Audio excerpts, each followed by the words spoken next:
Russ Clark with you on a Tuesday morning. It is Tuesday. I think it's election day today. We'll get more into that to get out and vote. If you haven't already, and not many of you have. It's been slow. Unfortunately. We'd like to see it higher. We'll talk about an illegal immigrant who was suing President Trump, which I found interesting. I think I saw this yesterday somewhere, but he's suing Donald Trump. He murdered. He's an illegal immigrant. He murdered a woman. Doesn't hide from it. He murdered a woman. He's in jail. 39 to 102 years. I don't know how they do that. His name's Ruby Garcia. Oh, no, he killed Ruby Garcia. I'm sorry. He killed Ruby Garcia in March of 24. One considered her a partner in life. Brandon Ortiz Veit, 27-year-old. He'd been previously deported. He was in the country, previously deported. They don't know how he got back in, but probably not through the front door, because that's usually registered if they come in that way. So he came back into the country and had this partner named Ruby and shot her several times. And then dumped her body along a road in Grand Rapids, Michigan. They had a romantic relationship. Apparently an argument. That's how you settle arguments in some people. Some people, it's terrible. And there was he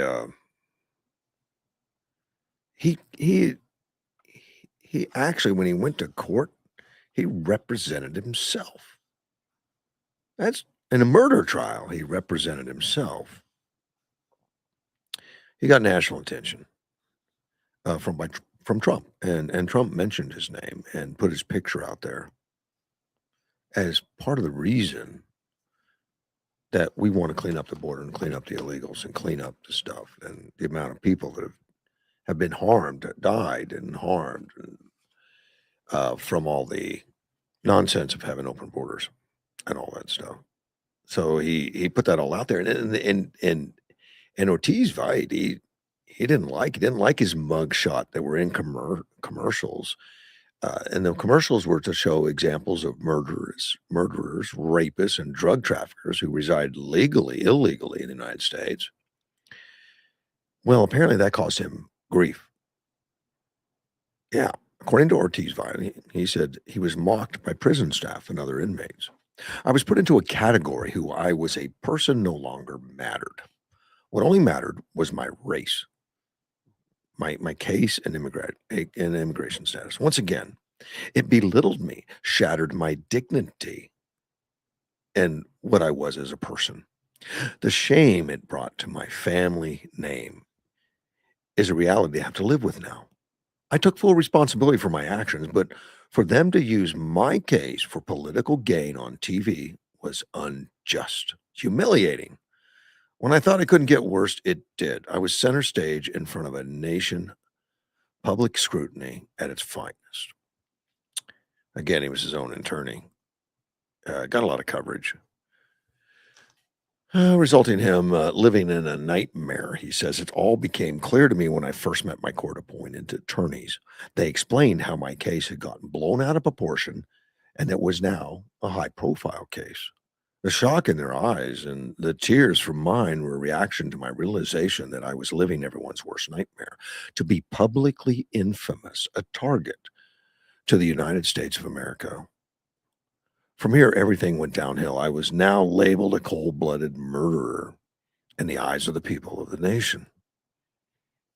The anxiety, the despair I felt compares to no other. He's obviously serious. Matthew Borgola, criminal attorney, defense attorney, former federal prosecutor. Well, he talks about the lawsuits. He says it's unlikely to succeed, citing a range of factors. Presidential immunity, federal law requires courts to screen prisoner suits before anyone is served. The complaint will likely not survive that screening. Also, presidential immunity covers official acts, and campaign statements can fall outside it. But this suit fails for more basic reasons. The Trump statement on the Ortiz case, substantially true, and being publicly embarrassed by a politician isn't a constitutional violation. The case should end before it begins. Tudor Dixon, a former Michigan gubernatorial candidate, called the lawsuit an example of arrogance and entitlement. As long as we have Democrats jetting to other countries to coddle criminal aliens over margaritas, this level of arrogance and entitlement from convicted murderers will continue. It's time lawmakers stand with the Ruby Garcias of the world instead of the killer. Agreed. After entering illegally, he remained under the Deferred Action Childhood Arrival. You've heard of that DACA. He was a DACA. You know how people embraced and loved the DACAs. It expired May 10th, 2019. He was deported following a 2020 arrest, driving while intoxicated. It was unclear.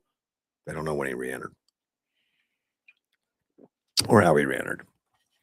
Uh, but Ortiz Vite said he stood tall and took responsibility for his actions because I was remorseful for my actions on the 26th. I turned myself in and confessed to the murder of my partner at the time. Knowing the consequences it would bring, I stood tall and was respectful when asked about the actions that took place on the night of March 24th.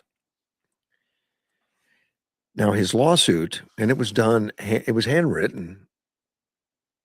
I think he's his own attorney. It was a handwritten complaint filed in federal court. He named Trump and White House Principal Deputy Press Secretary Stephen Chun as defendants. He's seeking $75 million, a public apology, and naturalization to this beautiful country. While the plaintiff may feel aggrieved, I don't see that a federal court can offer a remedy. This is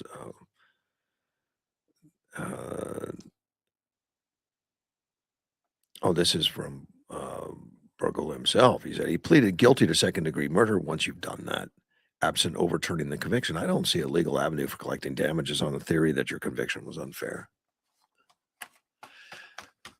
I agree with the attorneys in the article that this is arrogance and it's about the coddling and the acceptance from the Democrats, the left, that prefer illegal aliens to U.S. citizens and will support them regardless. I don't think any of us have been speaking for this gentleman in particularly, but that's kind of a normal thing right now in our politics. That the representation for the illegal immigrant is, in many's minds on the left, much more important, much more vital than supporting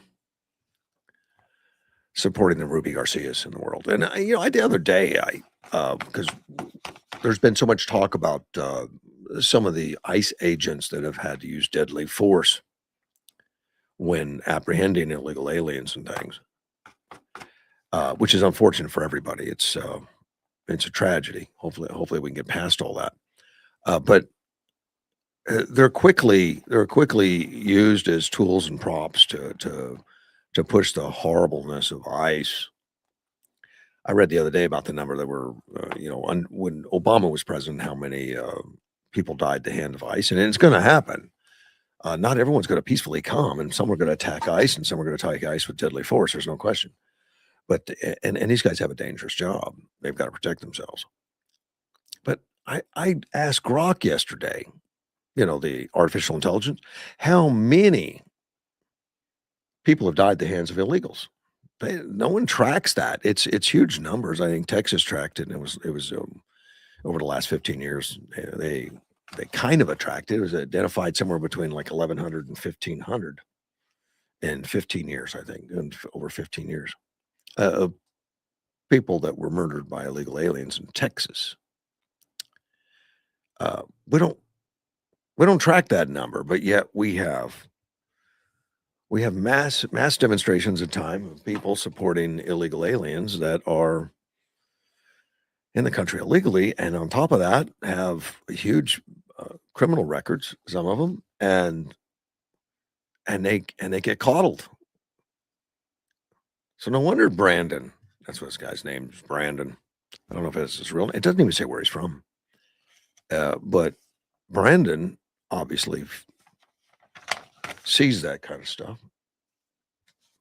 But he's got supporters somewhere on the left, people that hate ICE and hate authority, hate police officers. And after all, he's a stand-up guy. He says so. It's a self-described. He's a stand-up guy because he stood up and said, he took credit for his his misdeeds, which is interesting.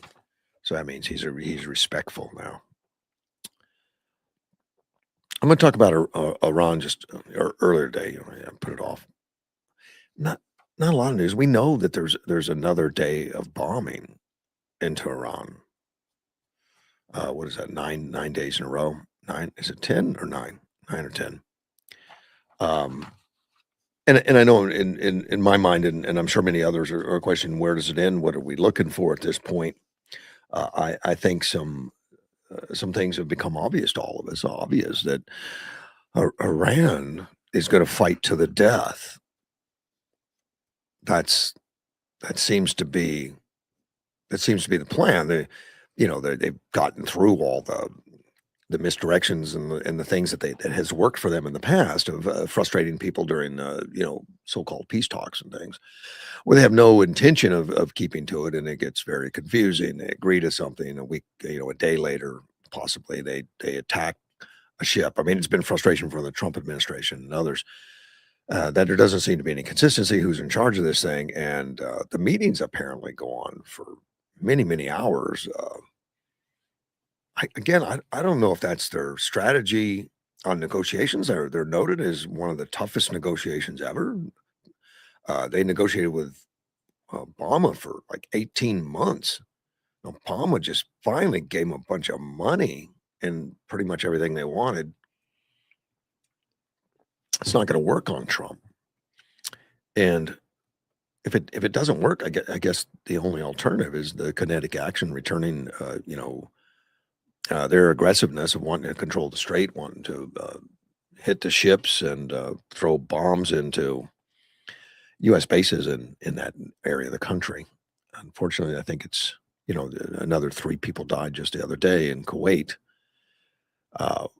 from some kind of a new missile, something they didn't we didn't know they had in the arsenal, but it was a missile that avoided our equipment that usually knocks them down. Apparently, it could change direction, change speed, and came down at a much higher velocity. I don't know what kind of missile it was, but it was something special, something different, and it was aimed towards military sleeping quarters.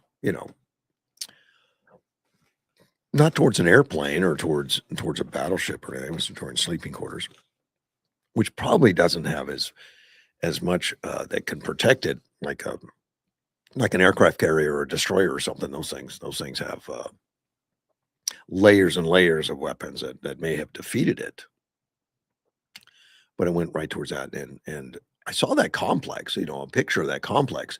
That was it was pretty devastated. The whole complex. And surprisingly, 3 people died. It looks like it could have housed hundreds. I know there were people injured, but it could have been much worse. But the question is, where do they stand now? What are they looking for? What does success look like in this conflict? And I think that's I guess that changes with time. I know we hear a lot of things. In fact, right now in the Trump administration, they're sitting down talking about the agenda. Part of the agenda is discussing again the overthrow of Iran's regime. Now that was rejected. That wasn't the goal. Was the overthrow of the regime? The goal was to open up the straits and stop the nuclear bomb. That was the plan. The plan wasn't taking the country over or any of that. It was to get them to subscribe to a peaceful existence, opening the strait and stopping the nuclear bomb. And Obviously, those have not happened. Well, the nuclear bomb is, apparently, or at least the nuclear material has been fragmented and destroyed. It lays below rock, and it can be recovered apparently, if, with proper equipment, which has not been done to anybody's knowledge. They keep an eye on it through satellites to find out if anyone's out there, playing around in that rock, and it would be hundreds of feet of rock to pull that stuff out, supposedly. But they're discussing, and it says in this article that the elements of the Trump administration are once again flirting with Plan A, which is topple the Iranian regime. I just don't know that those things work. I mean, well, they've killed the leaders, and it's on what, the second string, third string, fourth string, something like that. The amount of people that have gone through, but it seems to be the same ideology, the same leadership, the same direction of death to America. Uh, and there doesn't seem to be any end of it. And this arrogance that they're going to destroy everything. They're going to. I mean, they're dangerous. They're dangerous. And they've got dangerous equipment still. They've got dangerous equipment left, even though much of it has been destroyed. Some of it exists, and you don't want to be on the wrong end of it. My latest understanding is that they have have stated that they're going to capture American soldiers. That's worked for them in the past to have American prisoners, American hostages, and negotiate with American hostages. It seems to be a good thing for them. The State Department has put out notice for everybody in the world that's an American citizen. Be careful, be diligent. There's Iranians now looking to grab some hostages, and it doesn't have to be in that country. It could be anywhere, I would imagine. So, State Department's put that out. Well, they also have a plan that would go into Kuwait, uh, on the ground in Kuwait, and take military air bases away from the United States and capture military personnel and hold them as hostages. It seems to be a favorite thing. It's what they did in Gaza. They killed 1,500 people, but they captured many for hostages to take them into the tunnels and hold them captive, and thought that that would stop the military uh, from Israel. It didn't. It didn't stop it. It probably changed up some of the plans, maybe slowed it down. But you can't negotiate with these guys. I mean, they'll keep taking hostages. They'll blockades. They'll threaten with weapons. They'll attack you. They don't seem to value life like we would understand it. They just don't seem to care about their people. And right now, the Trump administration has been bombing bridges, some power generation. It seems to be stuff that is related or close to the canal, bridges that would feed the canal, and Iran has put that out there in propaganda, saying that they bomb these bridges to the canal, thinking that will stop them, the bridges into that area that they're trying to, um, demilitarize, and power stations in some of that same area, and then some desalination and stuff to move them out of the area, because if there's no water, they can't stay there, and they live on desalination. When Trump has mentioned before that he could bomb them to the Stone Ages, it wouldn't. It's not. It's very conceivable he could. Uh, we've got the capability. Imagine to take out all their bridges and all their power generation and their water desalination, in probably short order.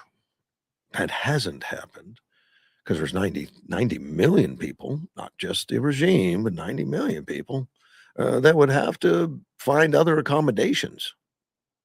And I don't know what countries would take them all. I don't know, or how you would transport vast quantities in there without transporting everything else.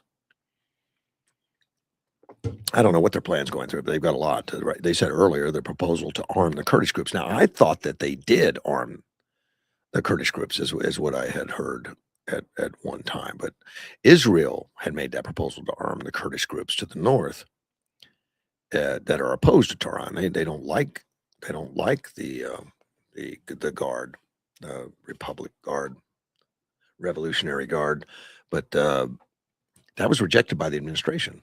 It could now also be renewed as a policymaker search for alternative options. Yeah, I think it's pretty well known in the United States under Trump didn't have don't have any interest in occupying or putting troops on the ground in mainland Iran. They've talked about taking some of those strategic islands, the smaller islands, because those islands are used as a base for weapons to go against the shipping containers, the oil ships, container ships. They flirted with that, but that would be even a dangerous proposition, and not just taking it. I think the Marines could take those islands. They're fairly small, 3 miles. The big one is 3 miles square, 3 mile about a 3 mile square, but heavily fortified and troops are dug in. I know we have some wonderful equipment we didn't have in World War II that could it would not be in Hiroshima probably, but still, even taking it, now what? And then they know where you are, and their missile strikes and everything else would be able to very easily cause tremendous problems for whoever's on that island. And I don't know that it's a good idea. I'm not involved in the talks though. We don't know. Um, Sitcom said they completed the newest round of Iranian military attacks on Monday, December 9th, and that was, I think, their ninth. They said they struck Iranian military command center, maritime capabilities, missile and drone launch sites, and air defense systems to degrade Iran's ability to continue attacking commercial vessels flowing through the Strait of Hormuz. Commercial vessel transit through the vital international maritime corridor continue. Since early May, CENTCOM forces have helped facilitate the transit of approximately 900 commercial vessels, 450 million barrels of crude oil. Mm. And I know it's gonna shock a lot of people that that much has gone through. It has, I guess. A lot of it, uh, the with the transponders off, and it's going through Oman, territorial water, not to the south of Iran, although those are the ones Iran's been shooting at, the ones that go down there. He said the U.S. forces are postured, and this is Sitcom, postured and prepared to hold Iran accountable for unwarranted aggression towards civilian mariners seeking to freely and openly transit the strait. Um, Now, Iran, the worse shape that we put them in, the more aggressive they become with rhetoric. Obviously, the "Kill Trump" thing came out a few weeks ago, where they're marching through the streets with signs that say "Kill Trump" in Tehran, um, which apparently there were some real threats to that on taking down Air Force One when Trump was visiting Turkey, and now they had to take a different. They took a different Air Force plane, and there's even I read an article that they're doing additional upgrades to the temporary plane, the newest one that we got from Qatar, to make that more hardened uh, because of the threats and stuff like that. And now they're threatening to take captors, different citizens or military personnel to have hostages. They like hostages, and they want to parade that around. Please don't be a hostage. You know, please take care of yourself. There's talk about having sleeper cells in the United States that possibly got in here during the last 4 or 5 years. I, it's hard to tell whether anything like that really exists because if it did exist, you would have think it would have already shown itself. They're already mad. They did shut down the Red Sea, or tried to. They're trying to because that's where Saudi Arabia has been taking oil. They've been pumping it across their country into the sea, and then they have to go south uh, by Yemen, which is a narrower strait, and they go through that. And apparently, the Houthis, because they're Iranian allies and proxies from Iran, have started trouble there, and so you can't go through here either. Trying to take it all over. It's not going to end well for the Houthis either. I don't think it's people are going to stand up and one way you can tell, the things that we read from when there's a war, and I know the dean keeps reminding me of this. The truth is the first casualty of any war. The way you can tell is the market.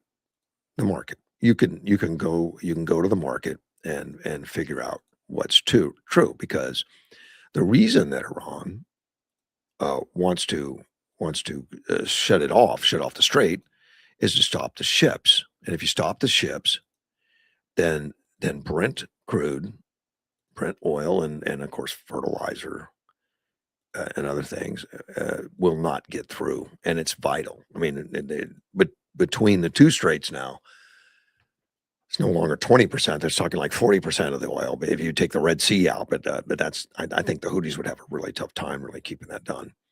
But you can go to and check and see what the prices are.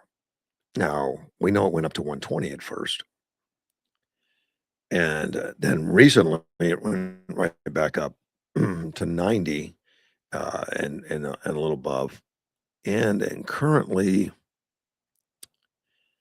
$90.97 currently, which is slightly up. So, it's definitely higher, and it shows the pressure that's been put on it. But it's certainly good didn't go to the $200 a barrel that, many people have said early on, if they do these things, this is what's gonna happen. We're gonna have $200 a barrel oil. Hasn't happened. Ships are still getting through, even with this escalated, tension, escalated out now bombing, all the stuff that's going on, fewer. Now, the other day, I heard like 20 or something. It wasn't a lot, but there's few, but the thing that stop it, mostly from everything I've read, is the insurance companies. The insurance rates go up so high that you're not gonna make a lot of money on it. In fact, that's probably why the crude oil is so high, is to pay for the insurance to get through the thing. Yeah, I wouldn't insure that shipment to go through there. Sally Kaiser texts me, said, "Yay, finally, it's voting day." It is. It's voting day, and you need to get out there. There's some important things. It's not. I hate to see that 15% of the people make all the decisions out of the 100 out of the 100 and some thousand that are registered to vote in Yuma County, from what I read this morning from David, our recorder, it's like 15%, which is not that far off. I mean, our normal is only 20 or 19, but we're somewhere around here. It is. David Laura writes this. I knew I had it. Said Yuma County is about 19%, but as of Monday morning, it's 14, lower than 14%, which is unfortunate. Uh, there's nearly 110,000 registered voters in Yuma County, but as of Monday, less than 15,000 people have turned in their ballots. And that was just to all the early voting and the whatever emergency voting is. They made that. I still haven't talked to him about that. I thought that was hilarious. Emergency voting was Saturday, Sunday, and I think Monday. Um, but early voting closed on Friday at 7 p.m. And so they went to emergency voting, which is just a name change as far as I know. The same people and everything, same equipment. They changed the name. David Laura says if you don't vote the people who do show up, well, they'll decide for you. Could be dangerous. Yeah, you don't want that. You'll end up with a Mandani. That's not good. Laura says, with all the contested elections, I thought there would be a lot more action. I thought there would be a lot of motivation, but it seems to be happening statewide, this kind of thing. Uh, Not a good sign. So please get out there. Lots of location. I know Helen's going to be out there, not voting. We already voted. She's one of the volunteers at one of the election sites. It it it was at the library last time. The main library out by the Catholic high school. I think I heard that she was gonna, get assigned to something else. I'm not sure of that. But if I have to find her, I'll call her, find out where she is. I know she's gonna be at one of them. So say hello if you run into Helen out there. Um, see, in New York City, in I wanna make sure. Oh, I haven't been paying attention to my phone. I have no idea. I'm sometime bad about that. It doesn't ring audibly all the time. Oh, no, it's fine. The, phone lines are open 928-941-0304. In New York City, there was an incendiary device that went off. I don't know if you saw the videos on that. It was kinda scary. I don't think anybody was hurt, except maybe, Andrew Arabaka. He was I think he was the one that deployed the incendiary device. He did it outside 26 Federal Plaza in New York, and, he had anti-ice stuff on him according to sources, that he was protesting ICE. He doesn't like ICE. Cash Patel, the FBI director, said, "This morning, an individual deployed an incendiary device outside 26 Federal Plaza in New York. The individual is in custody, and 2 minor injuries reported thus far." Um, the FBI Joint Terrorism Task Force is investigating the incident. It's to be taken seriously. You saw some of the video where he was pouring gasoline out on the ground and putting some fireworks and stuff, and then he had a pellet gun. So he wasn't going to take over the world, but the field office director in charge, James um, Barnacle, he said that Arabaka had an unidentified liquid on him, something gas. Put the liquid down, set some fireworks on top of it, causing a little fire. It was a big ball of flame at first. Uh, it quickly dissipated, I think. Uh, Initial report said U.S. Immigration and Customs Enforcement (ICE) agents were involved in the arrest. Barnacle was armed with a pellet gun. Well, that's according to Barnacle. He was a guy in charge. Was armed with a pellet gun, and 2 people, a federal employee and a civilian, were injured, both treated and released. Now, here's something interesting. New York City has a mayor, an anti-ICE mayor, Zoran Mandani, who who really wants to prosecute Netanyahu and other people that do bad things. There is a lot that believe that Mandani's kind of political on who he goes after, and he kind of protects people that are here illegally or that may be of Muslim faith. And I don't know if this Arabaka is, but he at least hates ICE, so that would make Mandani like him. But he has to come out and make some statement, I guess. He's the mayor. He says, "What occurred outside 26 Federal Plaza this morning was deeply disturbing. I'm relieved no one was seriously injured and the suspect is in custody. My team is in touch with the New York Police Department and we will support the federal investigation. Our administration will continue to ensure that every New Yorker is safe in the city and hold accountable any who threaten them." Pretty soft, really, for what went on. No outrage. Of course, I think Mandani, along with a lot of people on the left, um, instigate this stuff. They push for this stuff. They're anti-ICE themselves. The rhetoric is hateful and pushes all the time.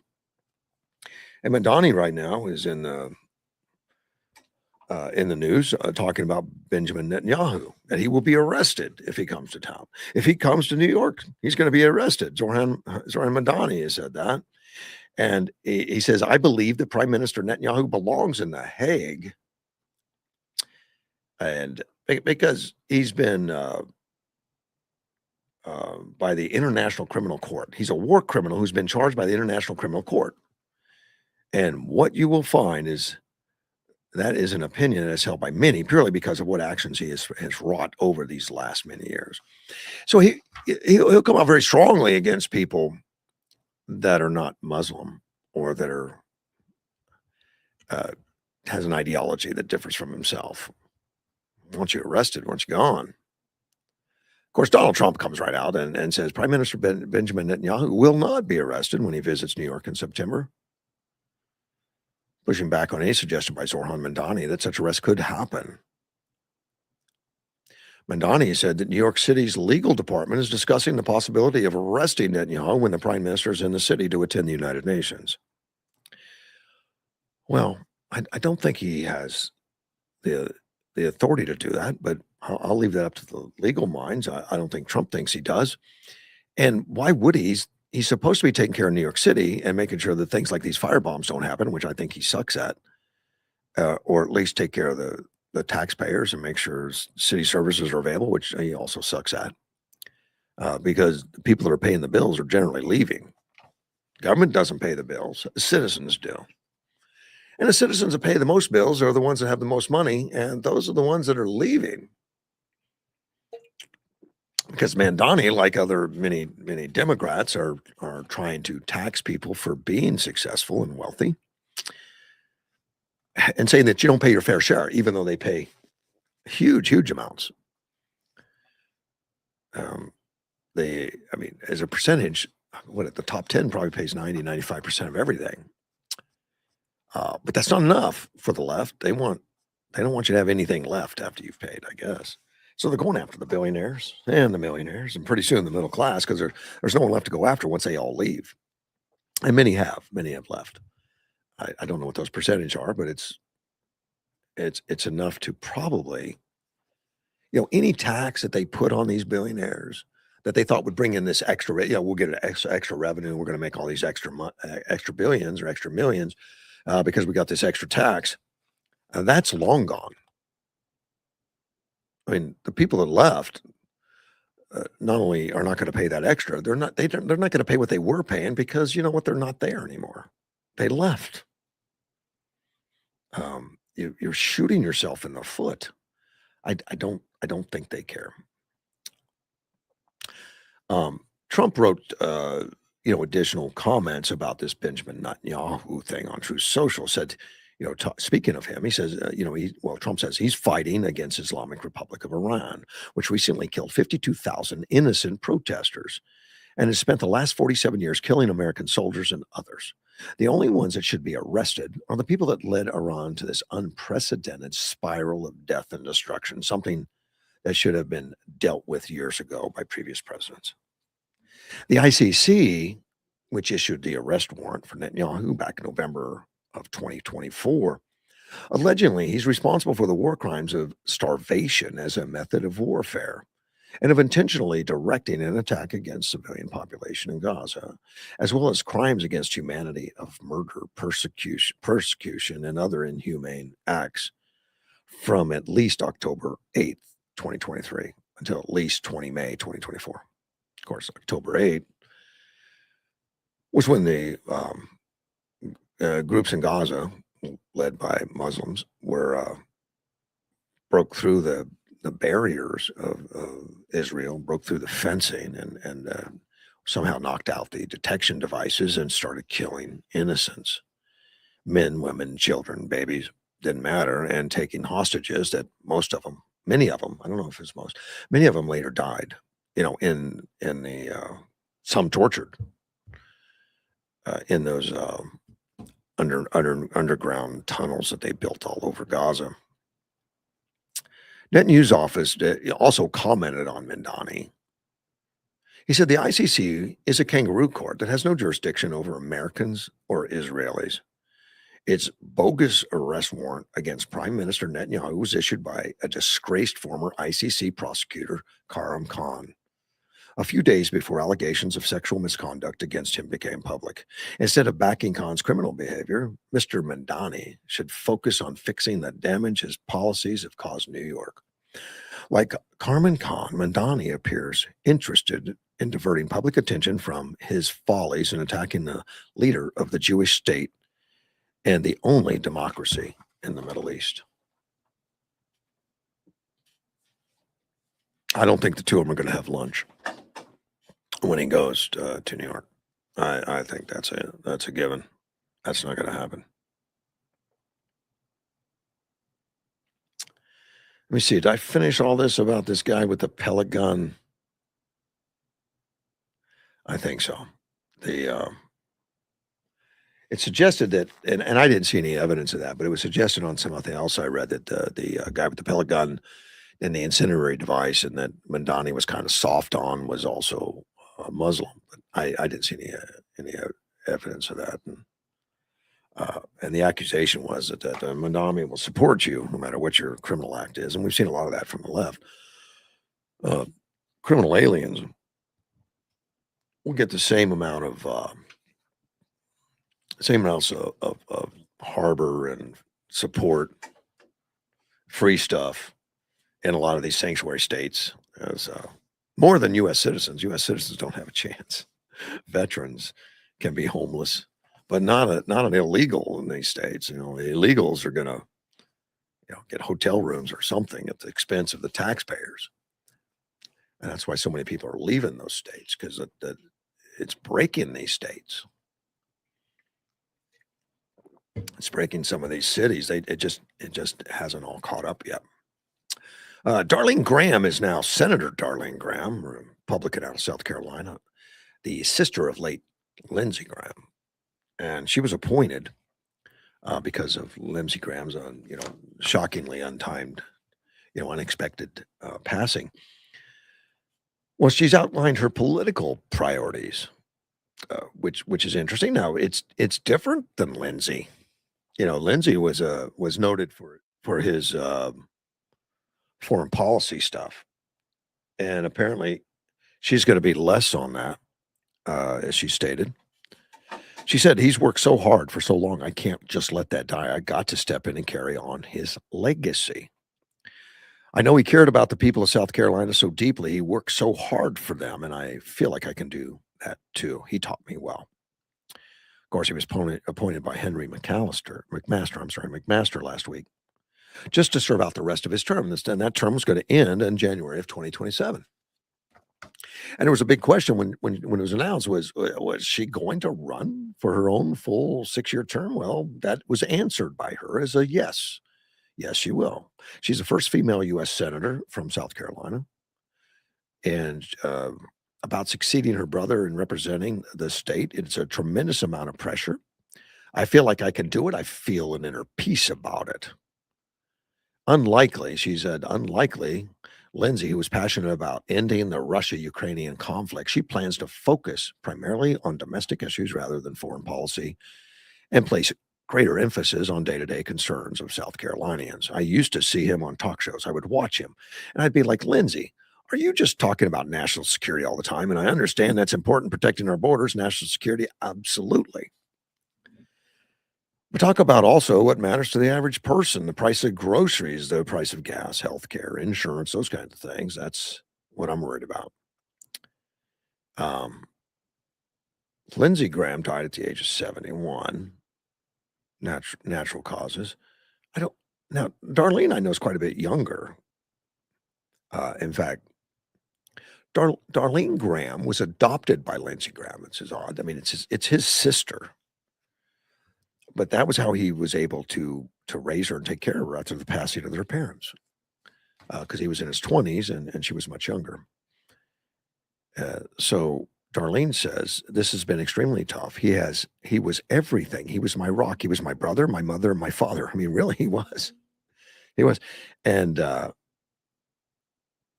and since 2019, Darlene Graham has served as commissioner for South Carolina's Commission for the Blind, overseeing a $90 million budget. Helps people who are blind or visually impaired find employment. She said, "It was a passion of mine, but I have a servant's heart." You have to be a servant's heart for a job like that.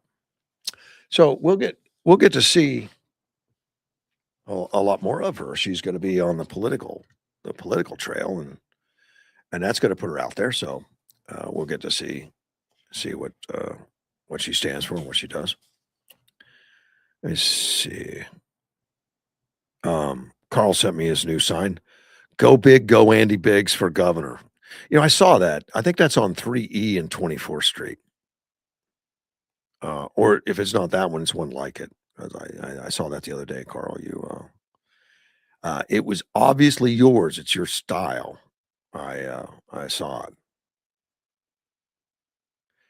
Let me see.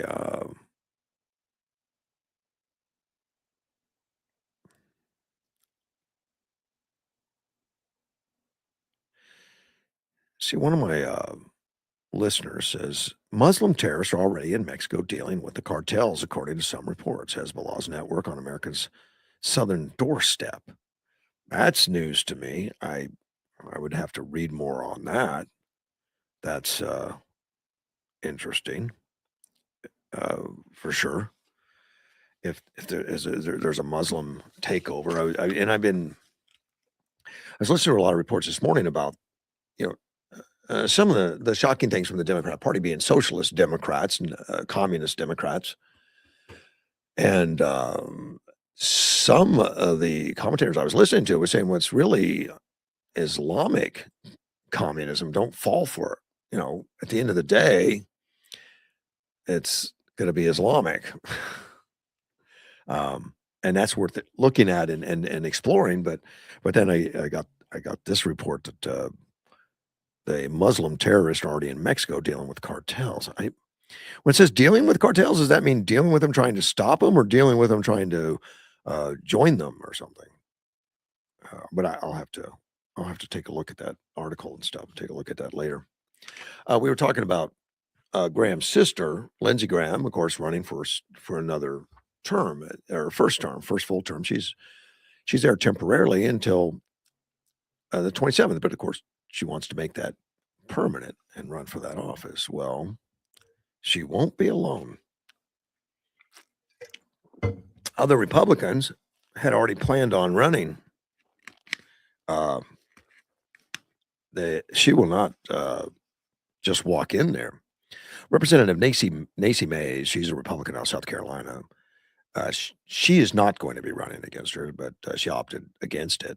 She strongly suggested she throw her hat into the arena on Monday in a video, but Mace launched a campaign for the Republican gubernatorial nomination, and that didn't go well. Henry McMaster's is term limited, but she finished a disappointing 5th out of 5 major candidates. Probably more candidates, but major candidates. She was 5th out of 5. She says, "I want to be straight with you. I'm not running for U.S. Senate, not because I'm backing down from a fight, but because I'm already in matters right now. I'm not chasing another title. I'm chasing justice for me, justice for other women, and justice for every little girl who was told to stay silent. That's where my focus is today, and that's where it's going to stay." I have no idea what that reference is with Nancy Mace. Um, the she's already made her decision. I mean, Darlene Graham, she's going to be out there, but her challengers are going to be a Ralph Norman, a Republican out of South Carolina, Russell Fry, Republican, and a businessman, Mark Lynch, obviously going to be running. I don't know what his affiliation is, but as of the filing deadline, it's just coming up quick. Apparently, there's people can still file for that race. Mason Normer turned against Fry, so there's already a little bit of backbiting going on. Mace said that should Fry win the nomination and subsequently the general election, he would vacate his Republican House seat until next May. That narrows an already razor-thin majority and puts the Senate gavel in play. I will never hand Hakeem Jeffries that gift. If you're running for 2 offices at once, you've already told us who you are. That's not about politics anymore. It's about power. You're either with the people you serve or you're not. Now, and Fry's already obviously a representative. And in that state, you can run for both. I don't know that that's the same in all states. But I do respect the ones that quit their jobs and run for, if they run for a different office, like a governor, they quit being they turn in their keys to being a representative. But Fry did not, and Mays doesn't like that. Russell Fry. And Monday morning, he said he would enter the race hours after Norman, and that would be Ralph Norman, tossed in his hat. And then, of course, Mays making overtures, which he withdrew. Some source in Fry's political orbit, that's the way it's described. So it's an anonymous source, said that the lawmaker has accomplished more than all potential candidates combined, having passed 3 bills in his first 4 years of Congress. This is really about giving voters a choice, not a coronation. And some of them are seeing Fries as an opportunistic or I don't know. Under South Carolina law, Fry can appear for multiple offices on the ballot.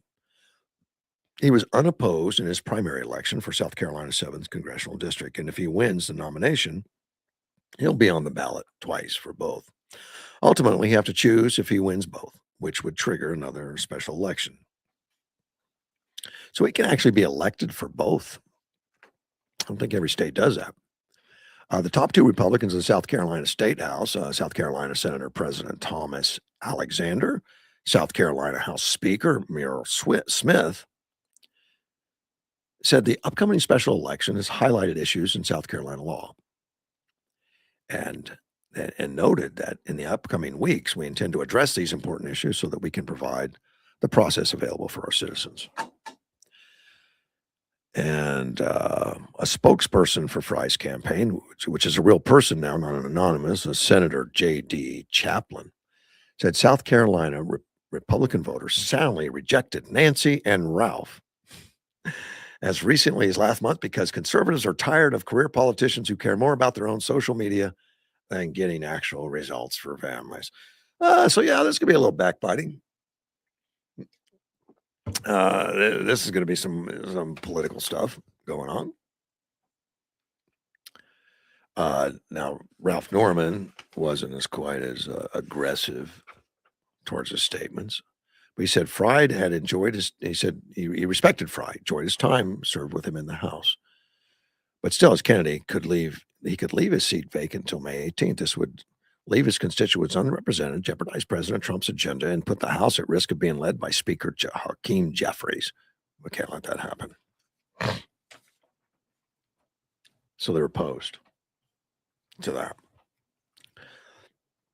I didn't check this morning on whether I know I have some guests calling in either today or tomorrow.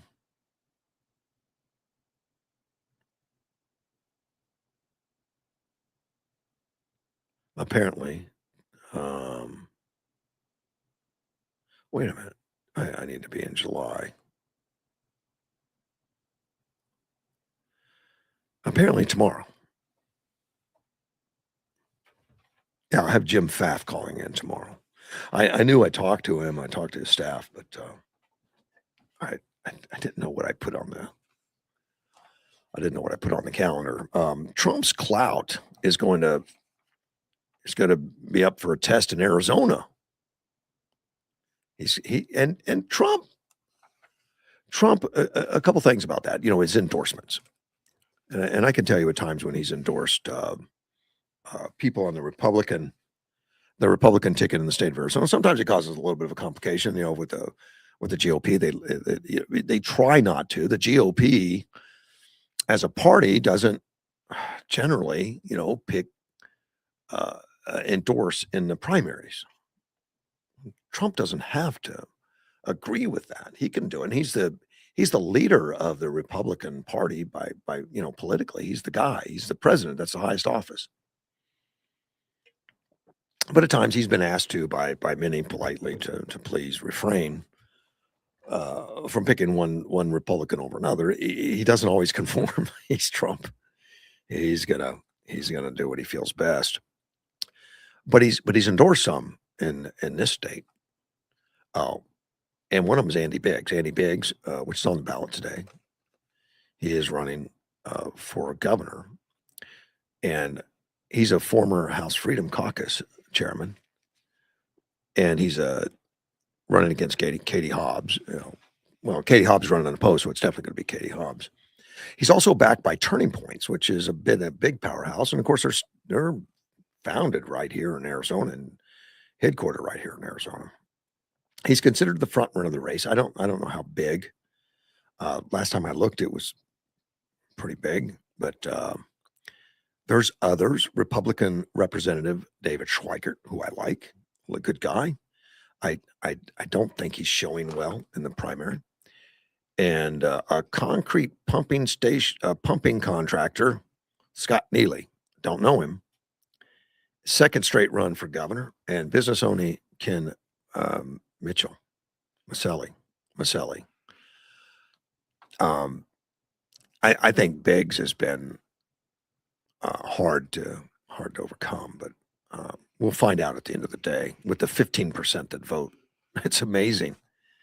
It's amazing. It's like anybody could win if they could grab the 20% that are sitting home. If just 20%, you could win the whole thing. You could win the whole state. Um, Now, on other parts of the ballot in this state, the attorney general, we've got two strong Republicans, Warren Peterson and Rodney Glassman, and they've been, you know, doing not only debates but uh, uh, they do as much of pointing at each other as any. I think Warren Peterson less, Rodney more, but still both of them do a little bit of that. Um, I don't think. I don't think. Let me see. I don't think Trump has endorsed either one of them. But they're going to face between the two of them. They're going to face Chris Mays, and that's an important one. I think Warren Peterson is far ahead in the polls. He is currently the president of the Senate, and he might be turned out. I'm not sure, but he's definitely running for attorney general, as is Rodney Glassman.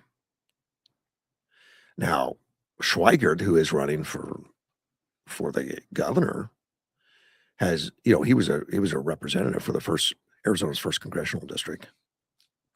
It's northeastern Phoenix suburbs. Trump's backing. He does have a backing there. He's backing the NFL analyst Jay Feely. He's an Arizona Cardinal professional football player, former. I don't think he's going to play football and be a congressional district guy at the same time. There's two others running. Joseph Chaplick, state lawmaker, former, and John Turborough, businessman. And then former TV anchor Marlene Gallon Wood and former state representative Amish Shah are facing off in a rematch of the Democratic congressional nomination. We'll see who comes out on that. Galen Woods, a former Republican, has and I didn't know that, but Marlene Galen Woods, I don't know anything about her. She's a former TV anchor. Democrats Mark Kelly and former Governor Janet Napolitano are backing Galen Woods. I don't think Trump's in that, backing Feely, Jay Feely.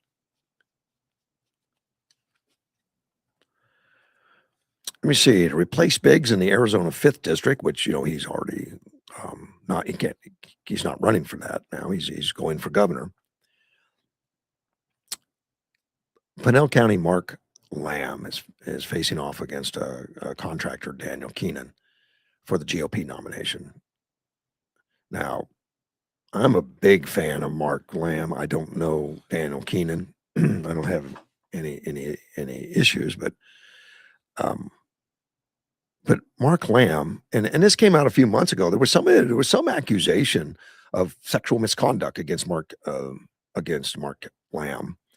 And I talked to Greg Wilkinson about that early on because he's close to Mark Lamb. He knows him pretty well, and he said it's all crazy. It's not good. It's not true. And it's been proven to not be true. The Pinell County attorneys have cleared claim of all criminal issues, but that doesn't stop Daniel Keenan from mentioning that's why he should win. They closed the investigation against Lamb and said there's nothing there. And Trump had in the past had supported Mark Lamb and endorsed Mark Lamb. And after the investigation and all that, he reaffirmed his endorsement of Mark Lamb. Said, "Yep, he's my guy." So Mark Lamb's got that endorsement. And this article was based basically like the test for Trump on how his endorsements. I mean, and he's in the 90% if he endorses you. That means he either picks people that he knows is already going to win, or he's pretty good at propelling people up the ladder on getting more votes, or maybe a combination of both. But he does it all over the country, and he's been really good at very successful. His endorsement, his help carries clout, no question. Carries a lot of clout. And I think Biggs is gonna pull it off without too much problem. But still, get out there, vote for whoever you think that you want as the governor or whatever. In fact, the polls are open. I haven't heard from anybody yet on how busy they are. I would guess it's not going to be lines around the building at all. It just isn't. And as I talk about that, lines about the building, there's an article that came out from Arizona. It's an Arizona article talking about voting rights group that they're training residents, which is good. I like training people. And they're training them in Phoenix and Tucson to become constitutional observers on election day, which is good. We need citizens out there. So about 80 people filed into a hotel in Tucson on Saturday for an event organized by an advocacy group. Carmine Rodriguez, a training facilitator with the group, says volunteers are briefed on what voting access should look like and how to report election day issues. They will observe the polling environments. What do they see is going well? What do they see needs to be updated to ensure accessibility for everyone? Which, and that's the first confusing thing is accessibility to everyone. What does that mean? I mean, there's no check at the door to see if you are allowed to enter, but to them, they're creating an issue. In fact, Rodriguez said that last year, the possibility of ICE agents being near at polling sites is causing fear, especially amongst new citizens. I don't have any personal knowledge of any of that causing fear. I've never talked to anybody that said they were fear. I'd be curious to. I would like to talk to somebody that has a fear of ICE agents. And she writes, especially new citizens, and the key word there is citizens. And if you're a citizen, why would you fear ICE agents other than what the crap that the Democrats put out? Probably like this Rodriguez lady, who is scaring people unnecessarily, I believe. Now, if I'm wrong, give me some reasons to believe that I'm wrong.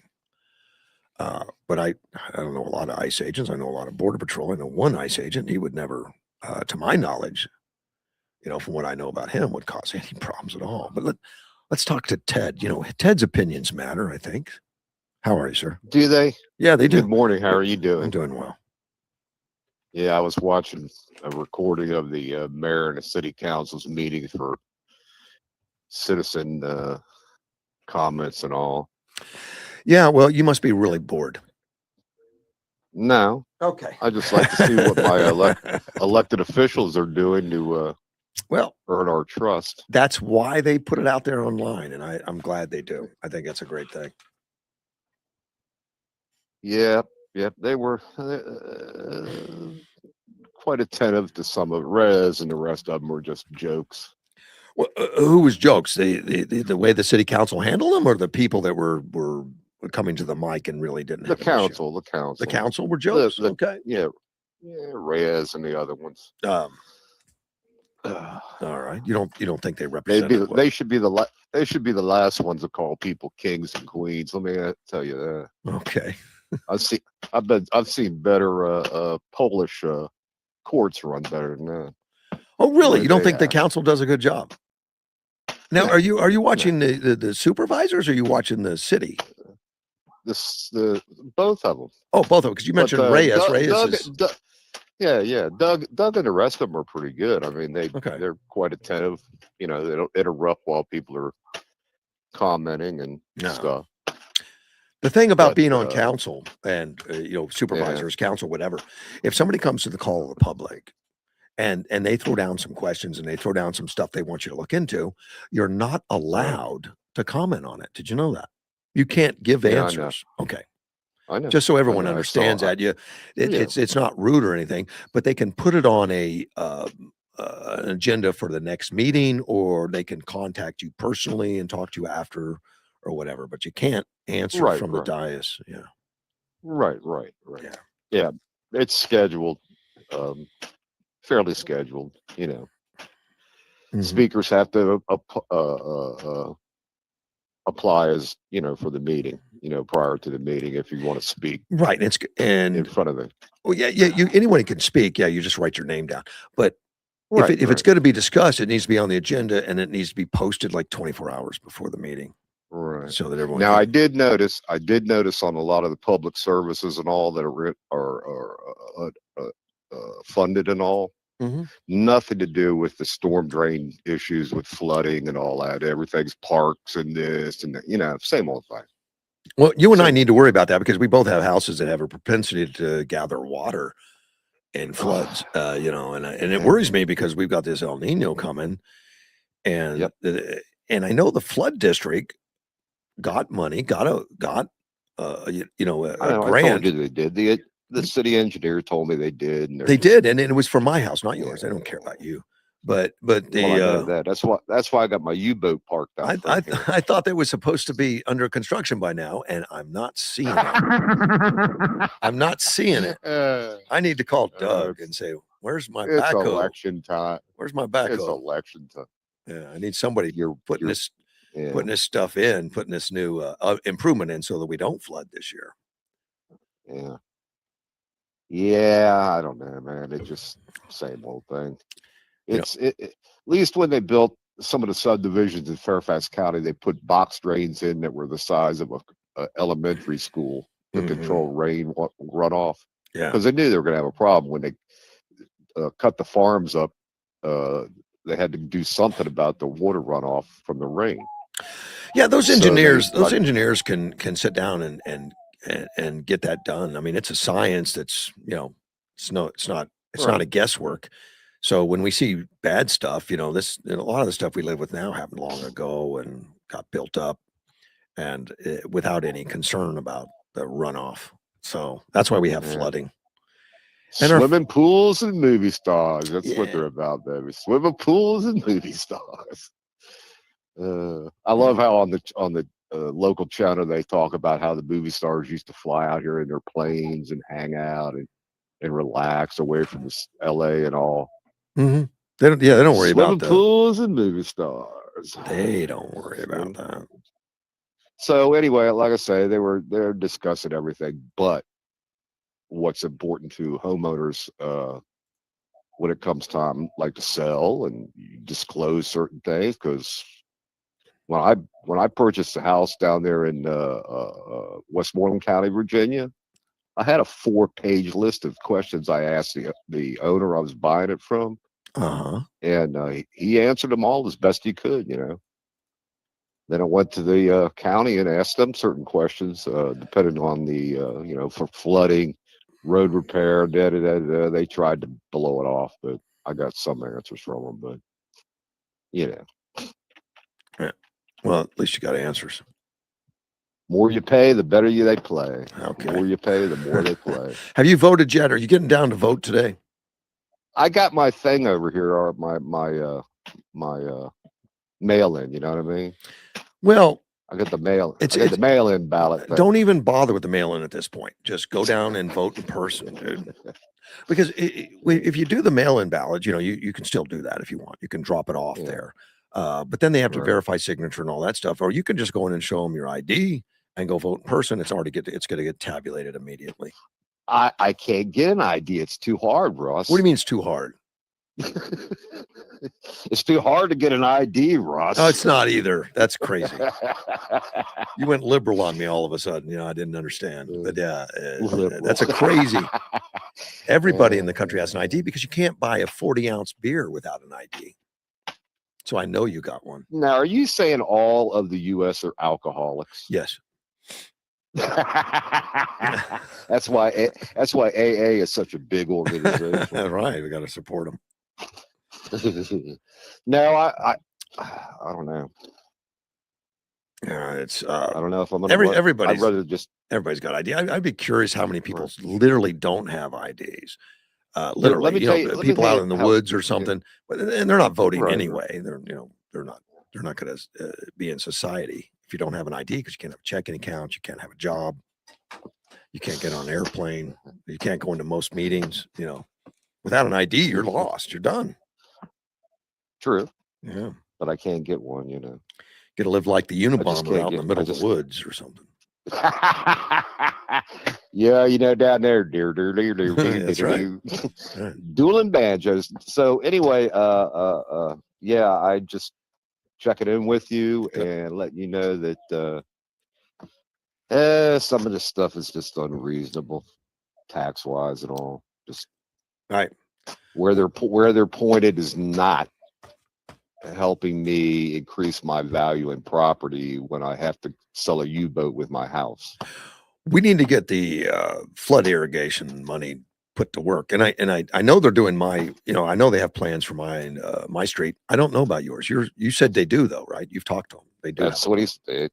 Money was allotted. That's all I know. And the engineer said that they just won't do anything. I'm gonna go lobby that they do mine first. Hey, no problem. You're downgrade. I need to make sure I get to work up high. That everything up top runs down. I know. I'm at the low end, my friend. You're at the low end. Yeah, but at least you never run out of water. Yeah, but it's not potable. And I measured it was the highest it's been out in my street was like 19 inches deep. Right. And that flooded out some cars, man. It did. There were some cars parked on the side of the street, and they, the car, it only needed to get to about 6-7 inches to start seeping in on some of these cars. My little Suzuki's been raised. I mean, I'm raised an extra 6 inches or so, and I still couldn't go through some of it. I was like, no way, I'm going to get my feet wet. I think you ought to put a sump pump in your car. No. I'll just be stranded. Stranded? Well, if it starts raining, I'm going to park up the street where I know it doesn't flood. Well, that's what I used to do in Westmoreland County before, like a snowstorm was coming, because the motor graders were too busy working on the county board members' houses and all. Yeah. Using state equipment, or they were up at the local place drinking coffee and all while the roads were just turned to trash. And even the supervisors didn't realize they were up there because they weren't calling in to let them know where they were at. Roads were getting plowed. They're hanging out eating breakfast and stuff. Now we can put that on Click and Fix now. That's what you do. We've got Click and Fix and Human now. You don't do that on your phone. You don't do that stuff, but you can take a picture of it and send it in and say, look, we need to fix this. Let the city look at it. Let them handle it. But I had them out here. It hadn't been fixed. Sorry. I don't think I had the engineers out here. It hadn't been fixed. I don't think we got that problem. All right. Well, be good, Mr. Ted. I had them. You too. Have a good, lovely day. All right, sir. Be good. Bye-bye. Bye. And that's Mr. Ted. I don't know what I did with the article I was looking at.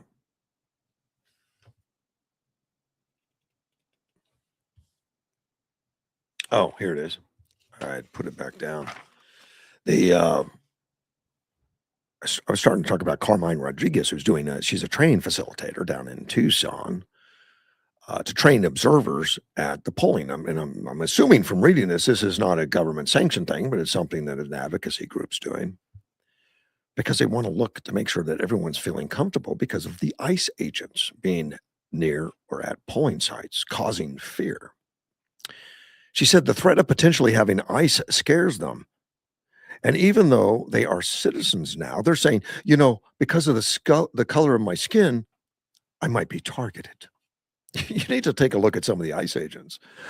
They may be your brothers.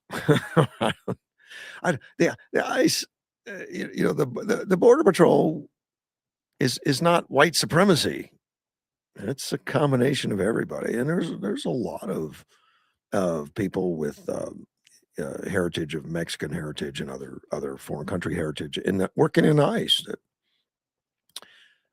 It's and they portray these things horribly.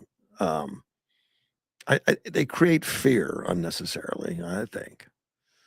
The and This event, of course, they point out in this article, came after Lorenzo Salgado Arroyo, a Mexican immigrant in Houston, and Juan Sebastian Duran Guerrero, a Colombian immigrant in Maine, were killed.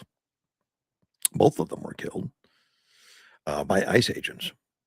Now, both of them were in cars and allegedly running at agents or something, and driving towards agents and stuff, and agents fired on them.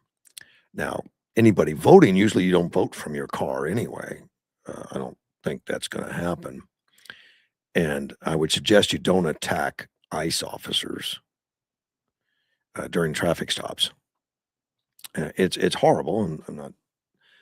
It's terrible these things have to do. It's terrible the ICE officers have to put themselves into harm's way. If anybody should be fearful, it's those guys.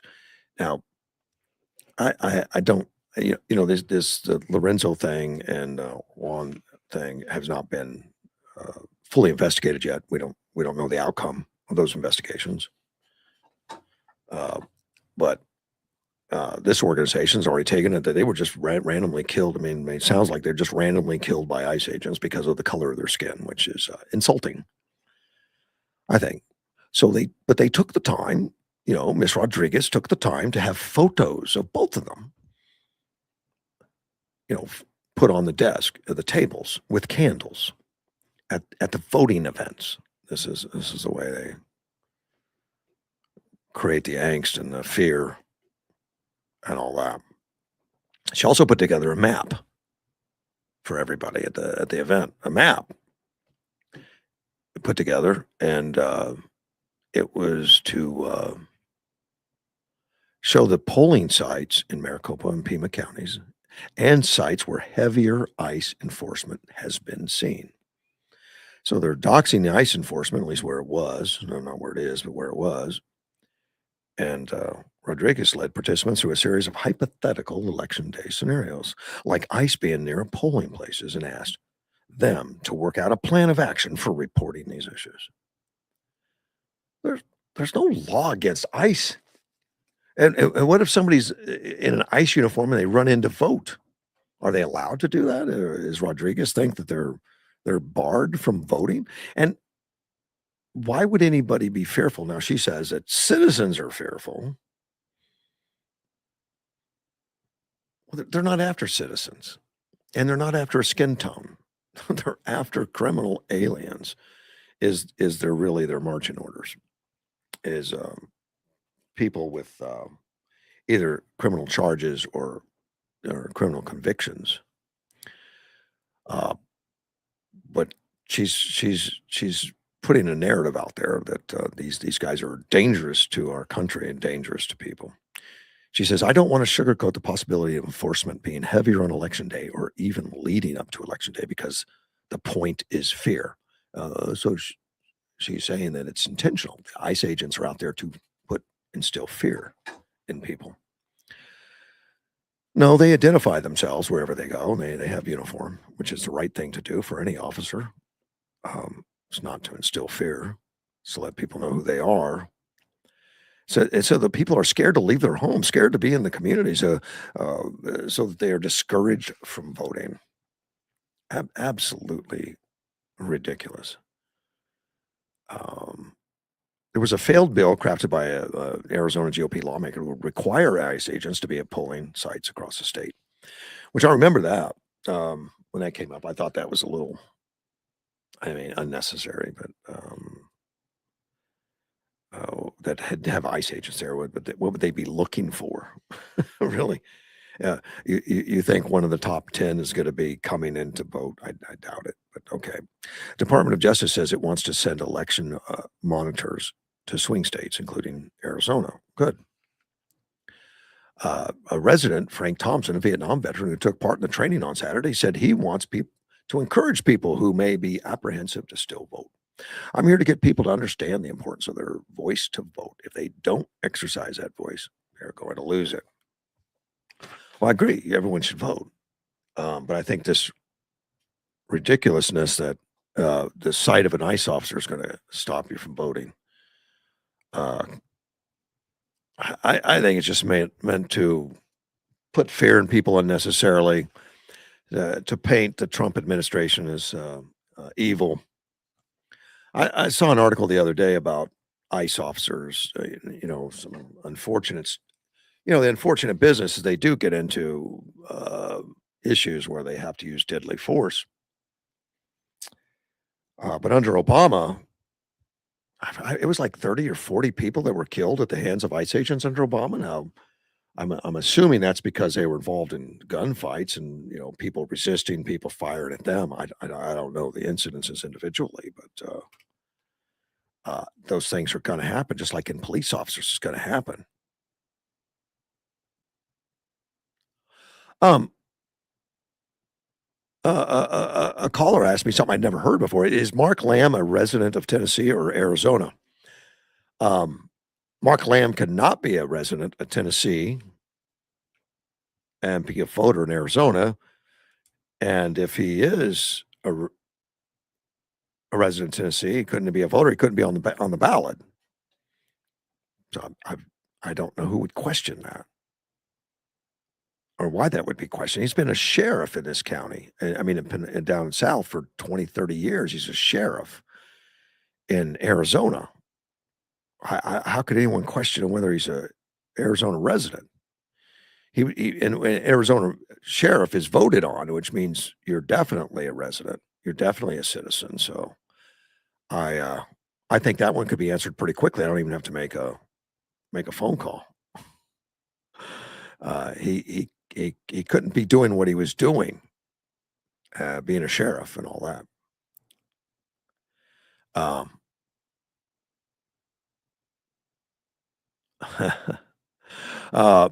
Mike is telling me that everybody's so proud of being Democrats. The Democrats are canceling our vote. I don't see it that way. I mean, I think a lot of them are misinformed, but I don't look at it as a canceling. Well, we just haven't done enough to get to them, I guess. Um, and I hope the Democrats don't come out on top by any means. You see, here's something Sandy sent me from Donald Trump on Truth Social. Rich people and companies are pouring out of Democrat-run blue states at levels never seen before. If this trend continues, these states will become ghettos of the future. No people, no money, no hope. Make America great again, President Donald Trump. He's not wrong. I mean, we saw what happened at Detroit. I think we'll have a lot of Detroits. Let me see, Rubio. Iran is a rich country. One of the reasons why Iran is a shambles is because every penny that this regime ever gets, uh, be it through sanctions relief or through the oil they're able to get out, they invested in Hezbollah. They invested in Hamas. They should be spending billions of dollars building their country, but instead they use it to sponsor terrorism. Real Donald Trump on speaking with world leaders at the World Cup final. I spoke to Spain and I congratulated him on having a great team. I really spoke to a lot of people. I have no tensions with anybody. There has never been anything like it. And I think that question about Spain must have come up because he's been pretty hard on Spain because Spain didn't help us with Iran. And in fact, they condemned Trump, said he was, he's committing war crimes. Trump goes on, says, "We're very proud of our country. We're very proud of the job that was done by everybody. This was one of the greatest events of any kind ever held." And that's the World Cup, actually, that he's talking about. See, Edward sent me a long article on what to watch into Arizona today. I'm almost afraid to win it. Sometimes I don't like what he sends me, but it's all fair. It's election day in Arizona. Here's what we're watching with the DCCC get beat again, Arizona's first district, an open seat because of outgoing David Schweikert gubernatorial run. It's one of the most competitive swing state seats in the country. In 24, Democrat Amish Shaw advanced from a crowded primary but lost to Schweikert in the general election. This time around, Shaw's running again, but the Democratic and other leading Democrats are coalescing behind Maureen Gallen Woods, who's a former Republican and a former TV journalist, I guess, and who narrowly lost to Shaw in the 24 primary. The Democratic committee added that Gallen Woods to their red to blue program in the spring and is running ads boosting her in the final stretch. Some Democrats believe Shaw's high name idea will carry him in the primary again. Two of them run against each other. On the GOP side, I already talked about it. Jay Feely is a favorite, and he's endorsed by Trump. And then it talks about who's going to face Hobbs between Andy Biggs and his runoff. Biggs has President Trump's endorsement. It's led in all the polls. Biggs is a member of the House Freedom Caucus and represents the right flank of the state party in the race to replace Biggs. Trump backed a scandal-plagued form. What do you mean scandal-plagued? He had some accusations that were not true that were, investigated, and the prosecutors threw him out. Mark Lamb. But self-funder Daniel Keenan is trying to weaponize the accusation against Lamb. That's true. Can Stanton survive a left-wing primary? Representative Greg Stanton, a high-ranking new Democrat who leads the center-left group's campaign wing. Stanton's facing a leftist primary challenge from activist Kai Newkirk. Stanton is favored, but it'll be noticeable.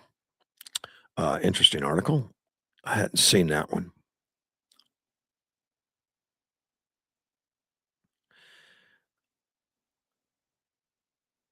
I think Edward sent me 50 articles today. I can't get to them all. I'll have to look at them later.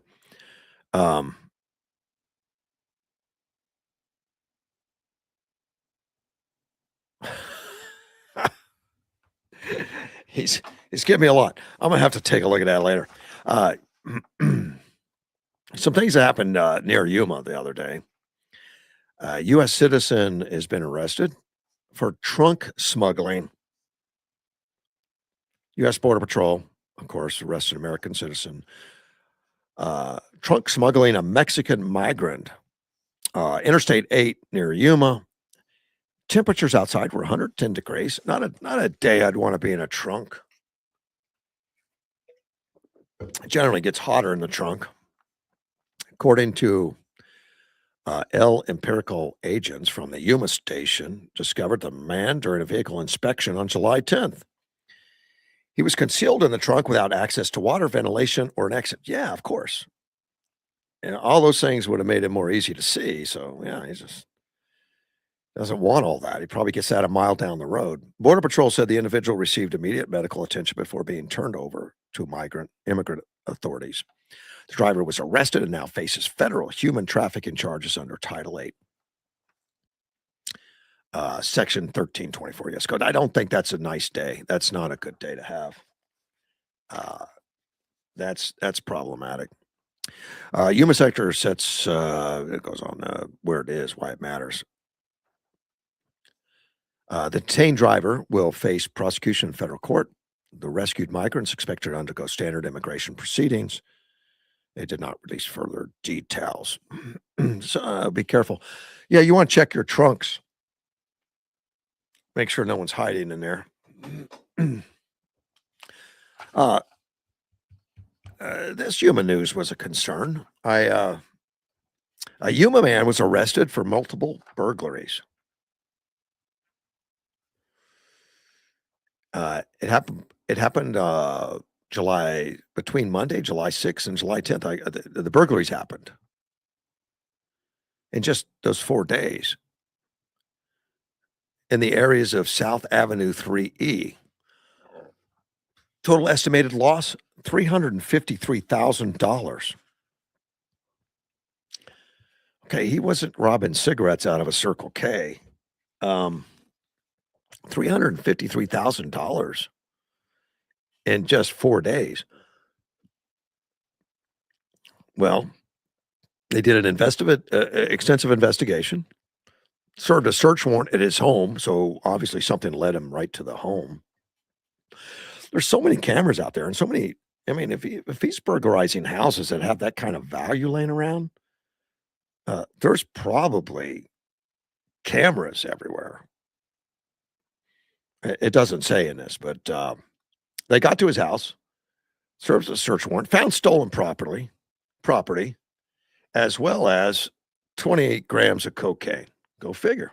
Let's talk to Clyde. Good morning, Clyde. Good morning. Long time no talk. How are you? I'm doing well. And yourself? I'm doing just wonderful, thank you. Today's the good old day to go out there and vote. It is. And I have a question, and maybe I don't know. You've got connections out there. It's my understanding. It used to be, and unless the election laws have changed, but if you are a candidate and you are a qualified candidate to run as a write-in candidate, Mhm. and you go vote at your precinct, there should be a sign posted of who the write-in candidates are. I think there So that is. way you. Okay. I'd have to double check So- that, but I know it was a law. I know laws change, but I know Yeah. 20 some years ago, you had to have it posted. Yeah. My question is this: do you get a mail-in ballot or do you go vote in person? I vote in person. Okay. I know people that vote in by mail-in ballot. They get it mailed to them and they fill it out. How come inside that mail-in ballot they didn't have a list of the names of the people that are running, so that you could write their name in correctly? Don't have any idea. But yet you'll have it at a precinct, or should have it at a precinct. It'll be on the wall somewhere. Oh, And it doesn't matter if you write it incorrectly, as long as it can be deciphered. As long as Yeah. the intent is the correct person. I mean, if Yeah. Russ Clark's running and they wrote Mickey Mouse, well, you know they don't want Russ. I mean, now Right. if they put one S instead of two, okay, then we know the intent. Right. But the bottom line is voters should be informed of who the write-in candidates are, because they are. That's up to write-in the write-in candidates. It always has been that they've got to get it out, and that's a tough job, and that's tough. But if you fall short of the deadline and getting your name on the ballot, then you've got to get out there and do it. They're not. You do, but there is a law that states that you got to have a list of who the write-in candidates are. I know there is. I Or didn't know. somebody I don't needs- know if that's a law, but I know there is. There was. So, There I'm has just- been. I've seen it in the past. There's been a list on the wall. Whether of you're write-in. a write-in candidate or you're a candidate on the ballot, it's your job to get out there and politic and get people to vote for you. Either way, I'm just looking at it. The law is that should it not have been inside of that mail-in ballot of who the write-in candidates are? I'm just throwing it out there, and Yeah. maybe somebody listening to your show can call in and comment on that. Not saying any names of anybody, just the fact we have several people running for several different offices that are running as write-in candidates, and I believe that whomever they are, if a law is a law, you should have been. If it's got to be posted at a precinct, then it should also be inside of your mail-in ballot, Right. because it's the same law. It's the same principle of voting, but anyways, that's just my thing. And then just one more little comment, if you will. And in lieu of what's going on right now in our county, in our state, and even now in the Midwestern states and all that, with this breakout of this what is that stuff on the vegetables that makes you go to the bathroom a lot? Yes, Taylor Farms is getting blamed for a lot of that. Yeah, Well, the FDA just retracted that and said it was a false positive and actually made an apology. I don't know if you saw that yesterday or not. that's exactly right. I did see that. So I And don't and, I don't and know I why know, their name is still mentioned, but I well, saw an article that it's said, on, yeah, yeah, it's unfortunate, but yeah, it makes us realize that we, Taylor Farms, obviously, and probably any other company, that they'll go out and they'll source produce from wherever they can, and hopefully they're dealing with a qualified somebody that's growing it to their standards and what have you, not to meet the demand here in the U.S. And I'm sure you've lived in Yuma long enough and I'm sure you've seen the billboards out there that say, food grows where water flows, because you got yeah, to have water to grow our food. yes, you do. And we are the, what do you call us? The lettuce bowl capital of the winter vegetables. I mean, we do, between Yuma County, Imperial County, and in this little area down here, we supply the great majority of vegetables, winter vegetables, to our entire country. Yeah, yeah. During certain time of the year, we're like responsible for 90-some%. Yeah, that's a pretty good amount, pretty Yeah. good percentage. And we do have testing in place to to guarantee that our food chain is pretty safe. Granted, when you are doing what you're doing at such great volume, Mhm. something can go wrong, but they're always quick to pick it up, take care of it, and fix it. It Oh, concerns me deeply, deeply, deeply concerns me that we have water issues right now, as you've talked about in your show for the last several years, 20. Yeah. and we know that these data centers are going to consume an enormous amount of water, an Well, enormous amount of not water, necessarily and we don't. true. Not true. Well, argue it if you want to, but when they're up and running and we don't have the water to grow our vegetables, and who's Well, going to have. a lot of the new designs are like closed systems, like a radiator in a car, and they're using a gel in them. So some of the ones in the past used evaporating cooling, but I think it's important if they're looking to put one here that criteria be made that they're one that's not going to use that water. Yeah, Well, I want you to know that not only are they looking to put one here, but they're looking to put two within a 20-mile radius. we haven't Two of had them. anything approved yet, to my knowledge. And I know, but there Yeah, are two different companies. yeah. We have one just across the bridge in Winter Haven, Hmm. and that's in a 20-mile radius, and that water is going to come out of the same river Sure, to go in there. sure. So if these things are so self-contained and so self-thing, then why don't these investors go build them in their backyard?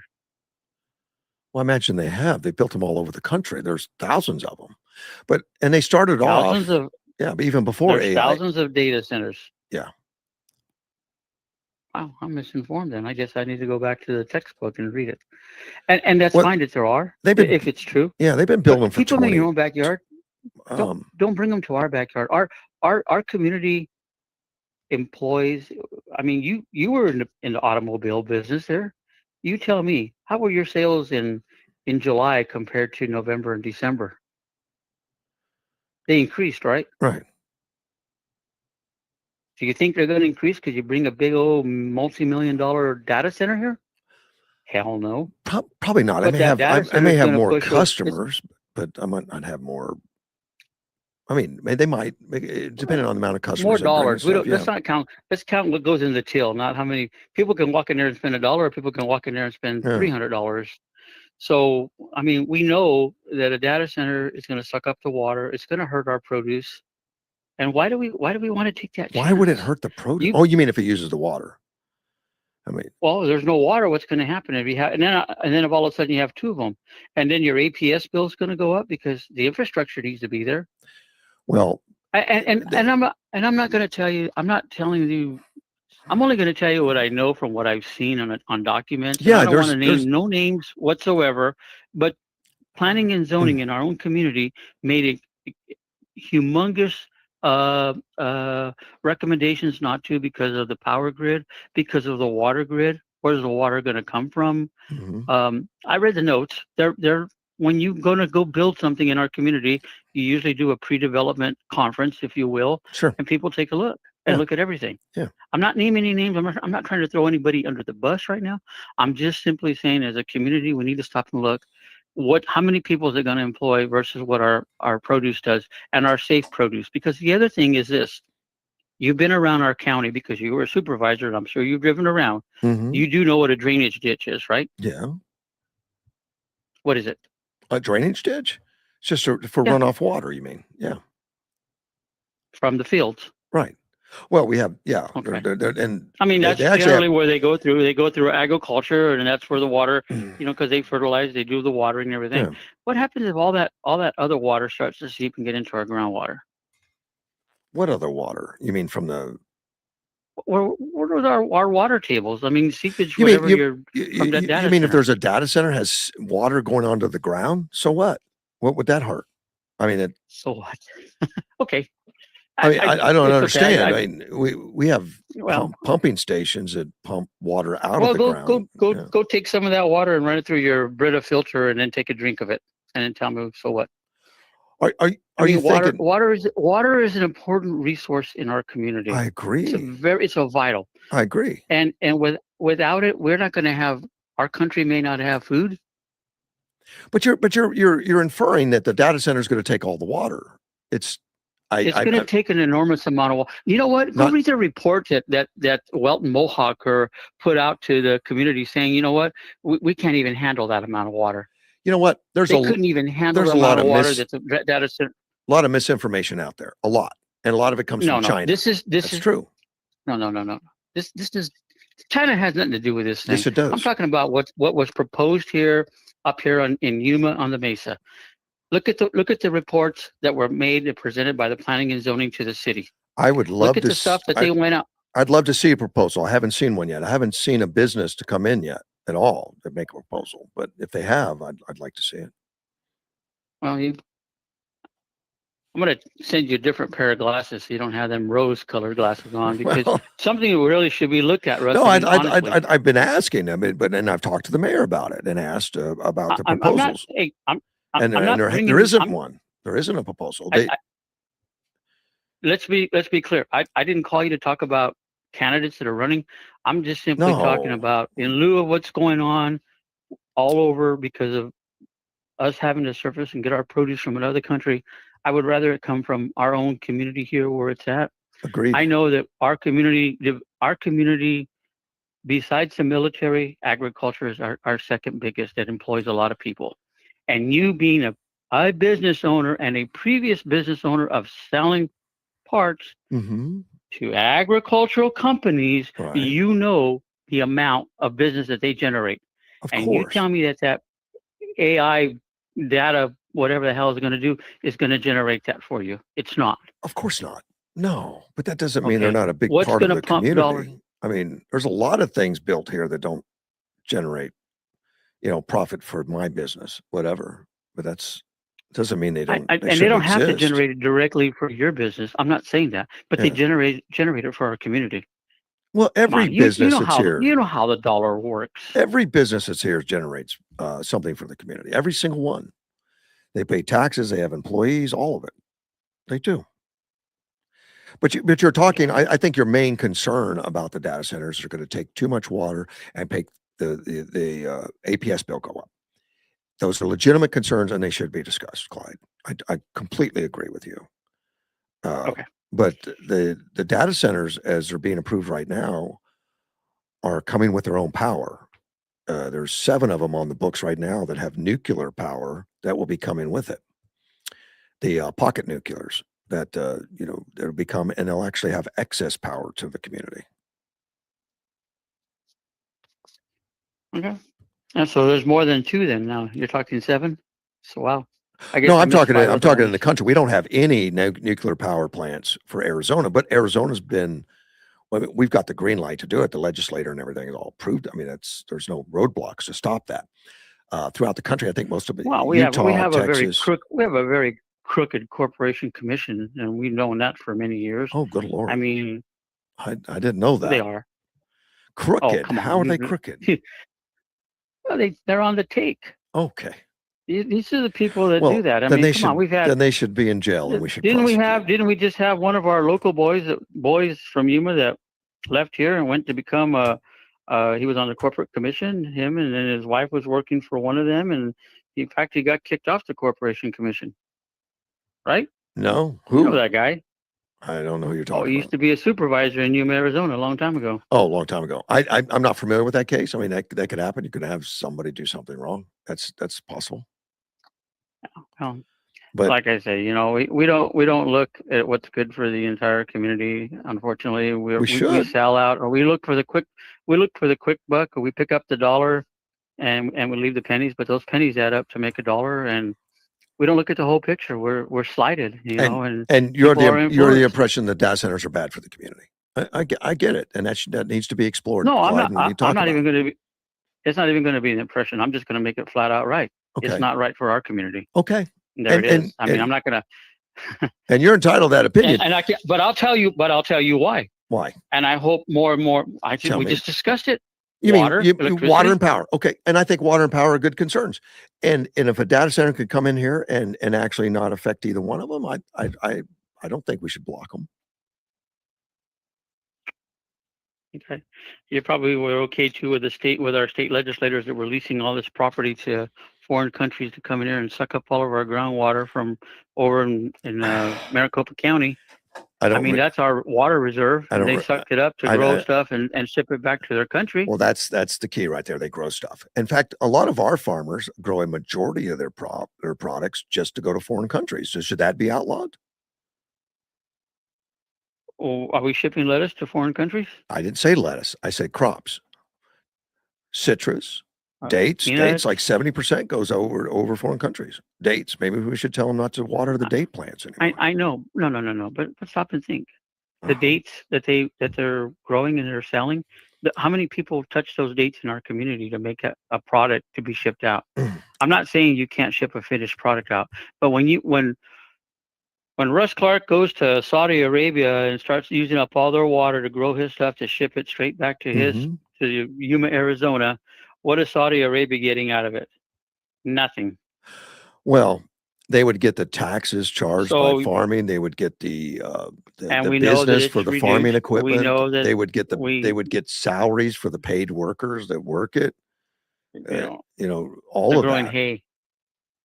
Yeah. Okay.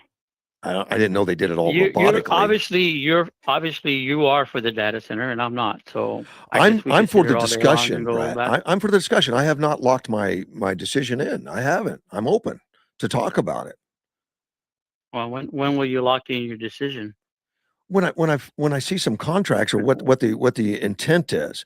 If I see a data center come in here that's going to take 10 million gallons of water a day, well, no, I don't think that's acceptable. If I see a data center come in here, it's going to raise everyone's electric bill. Not acceptable.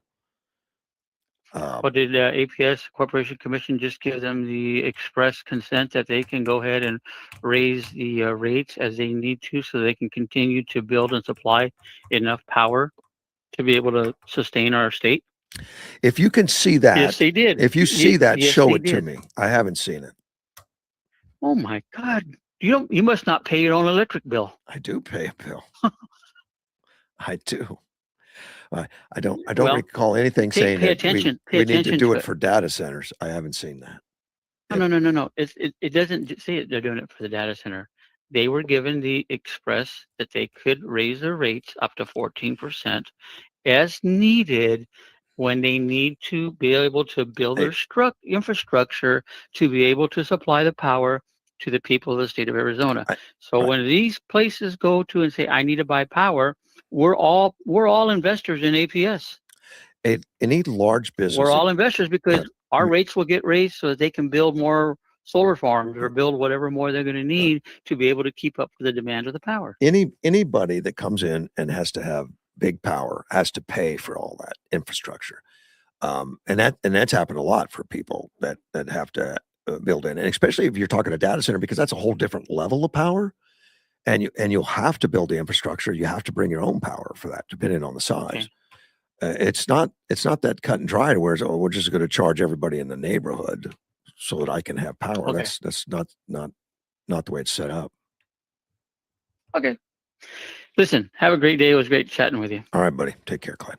Take care. Bye. Bye. Oh, and by the way, I had to check real quick. There's 4,400 to 5,500 data centers right now in the United States, and that's the country with the most. And a lot of people think the data center is a new thing just for AI. Not true. Data centers have been around since the internet, and it's the cloud that they store and all that other stuff. Everything. It's when you get on your phone, you get on your computer and ask for information. It's all coming from storage, and the AI is even going to need more storage. So it's just a continuation of the whole program. That, but the top states, Virginia.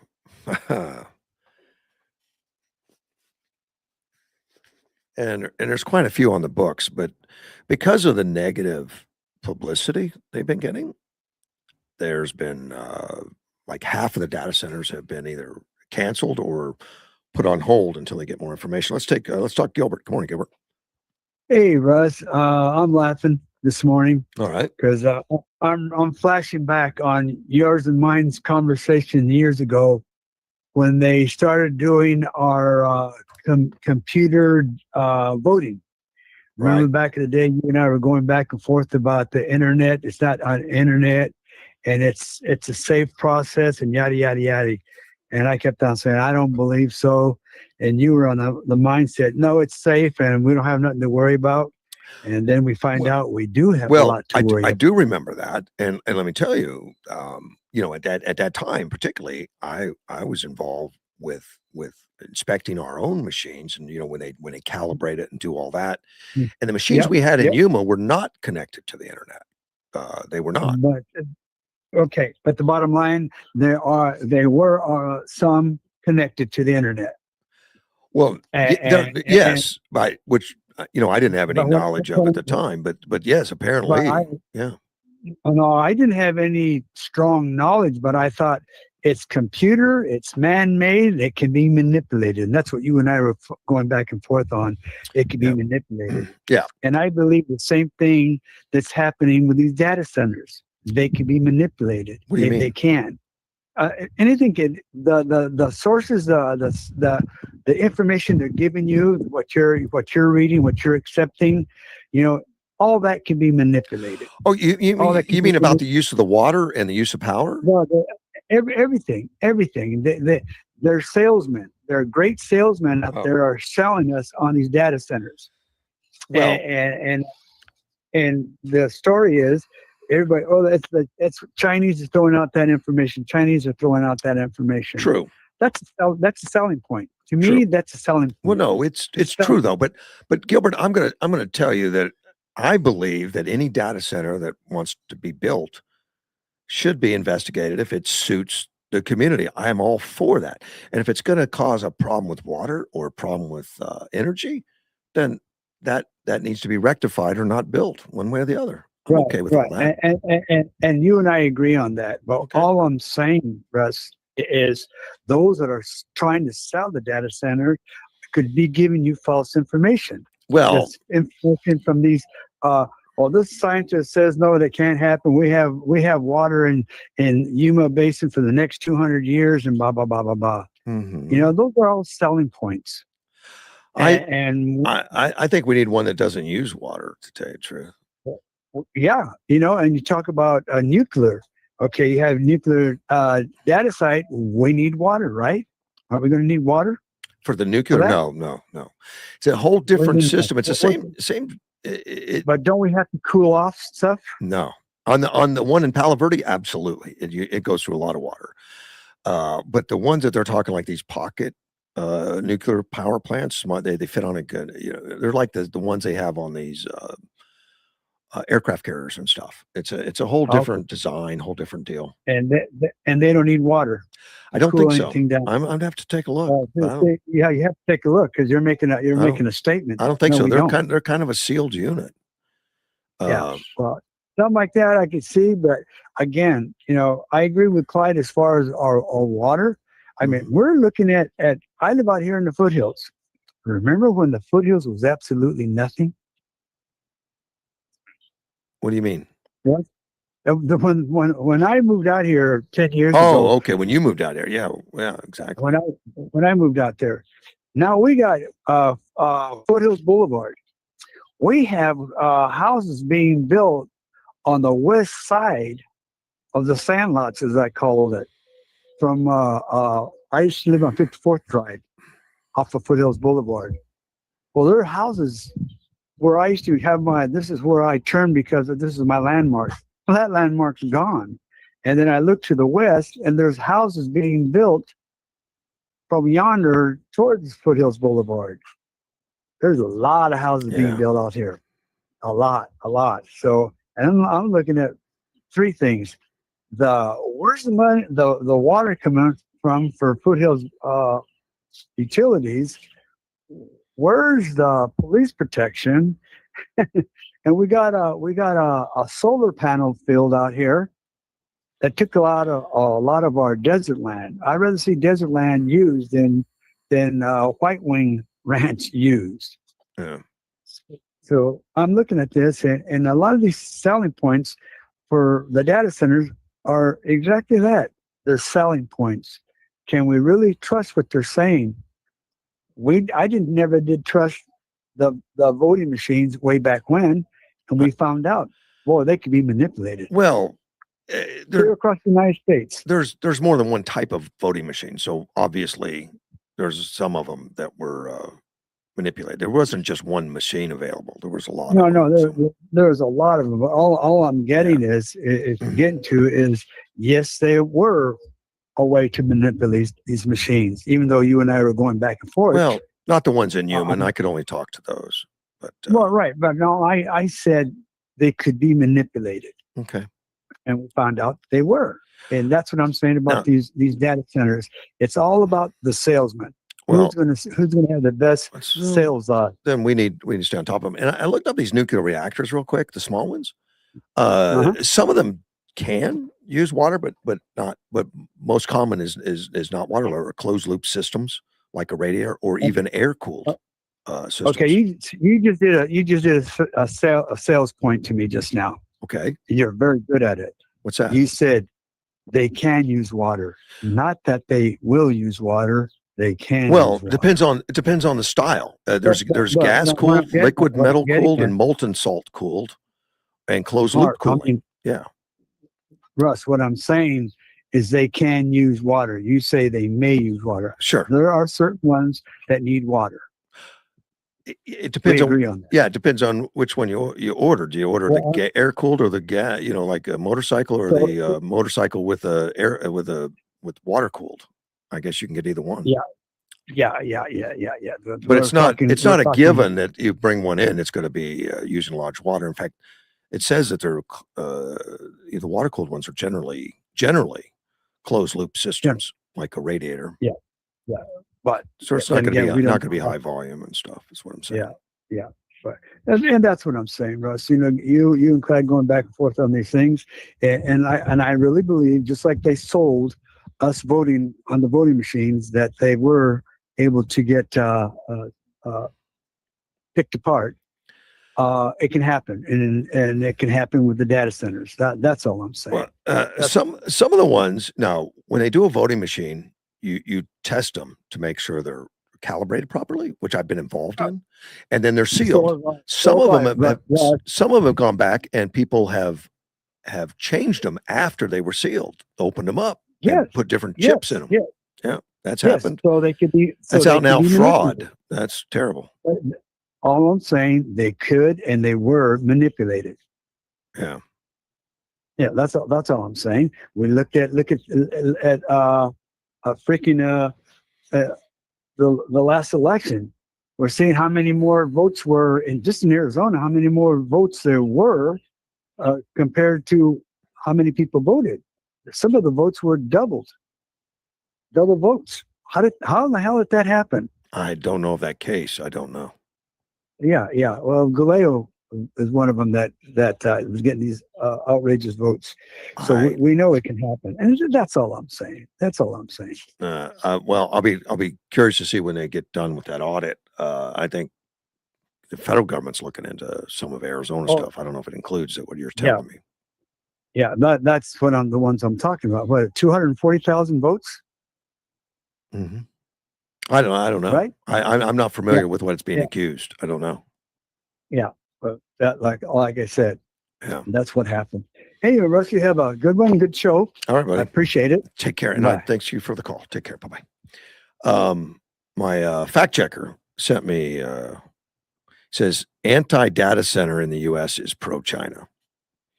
Now, and I've read a lot of that, a lot of that, negative has come from China, but China is, wanting to take charge.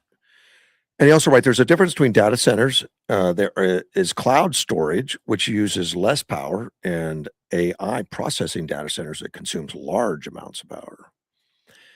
Yeah, and I read on a few of those.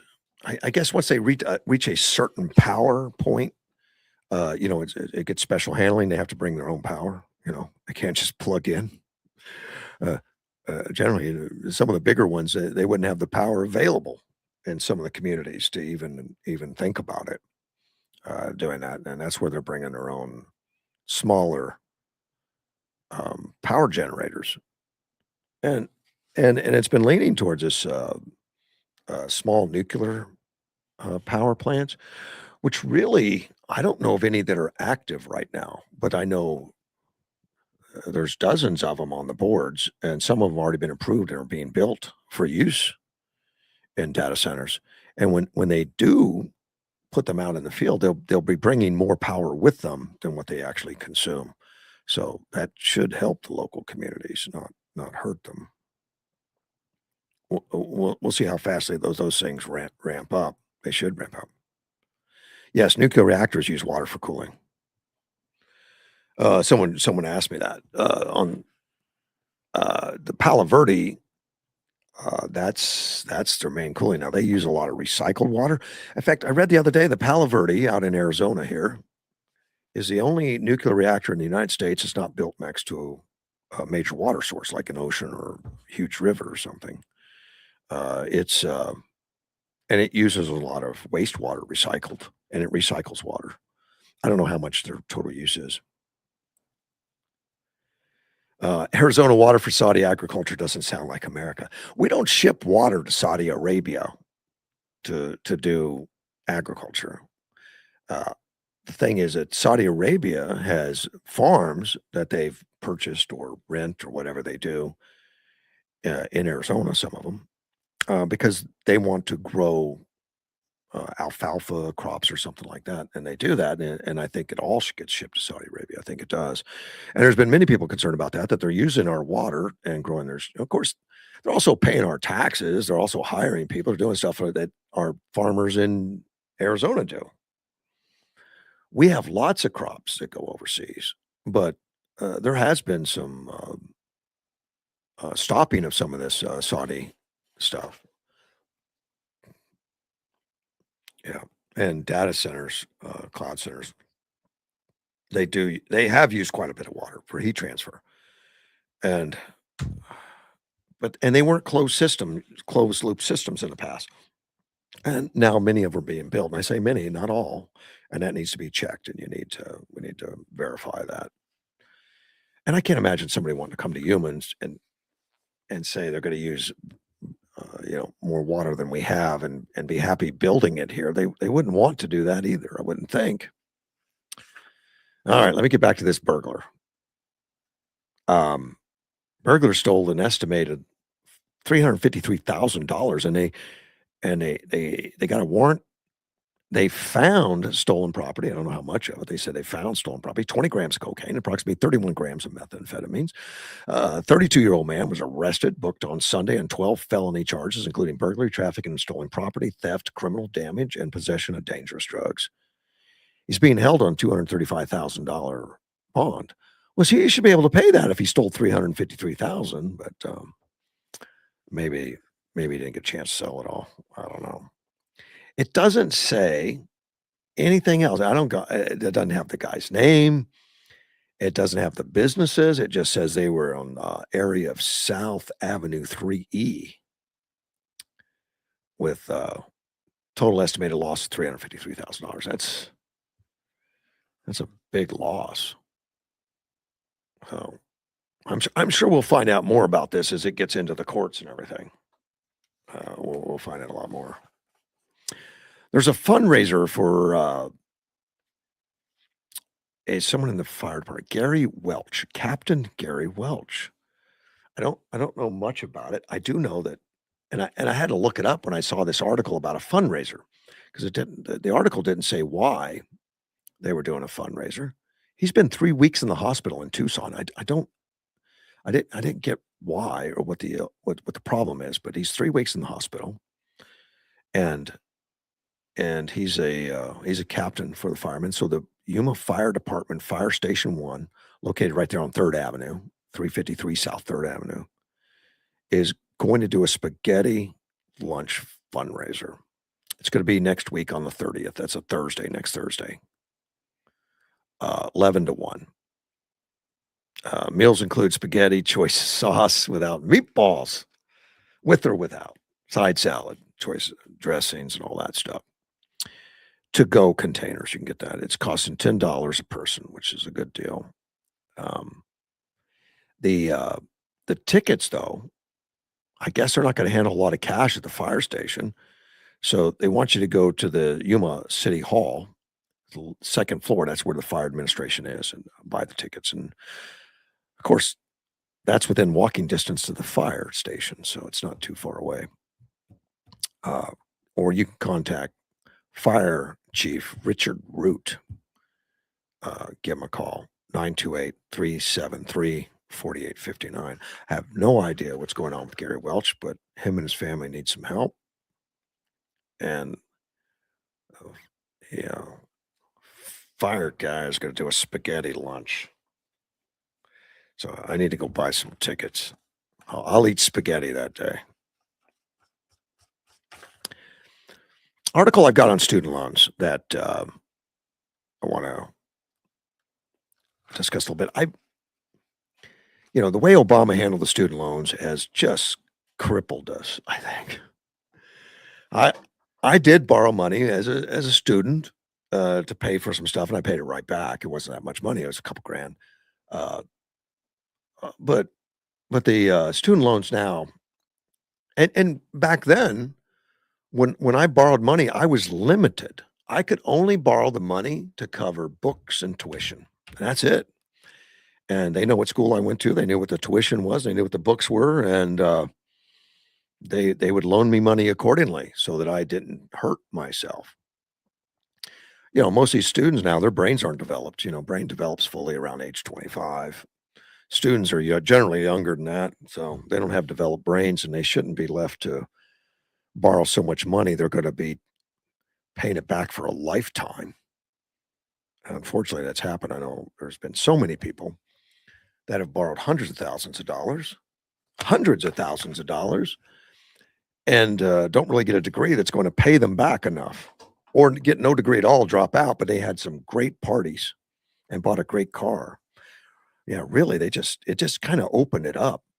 You could borrow money to pay for anything you wanted, like living expenses and food and gas to get to school, everything. Just open it right. That was thanks to Obama, and it used to be handled by private banks, and it was just guaranteed by the federal government. The federal government guarantees, but the Obama changed all that. He took it under house, and man, money started flowing. And schools started increasing all their charges because kids had money now. Prices of education went way up because money was available. I think it was a bad deal. If you can't tell, I think it was a bad deal. And we put a lot of people in harm's way. A lot of people that can't pay back debt, having a hard time with it. Of course, the Democrats have been trying to just write the loans off. Well, we gave you too much money and we're going to write them all off, which is also bad. I mean, it's just going to the taxpayers. And to the people that did pay them off, they don't. I feel stupid paying off my loans. Well, Elizabeth Warren is leading or co-leading an effort to prevent student loan borrowers from taking on unmanageable debt. I don't care if it's from a Democrat. I think it's a good idea.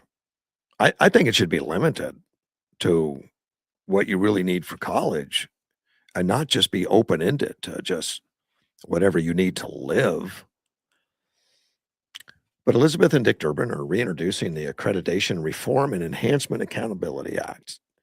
It's strengthening accountability in the system that determines whether schools can receive federal aid for students. Now, they're kind of looking at it for the schools.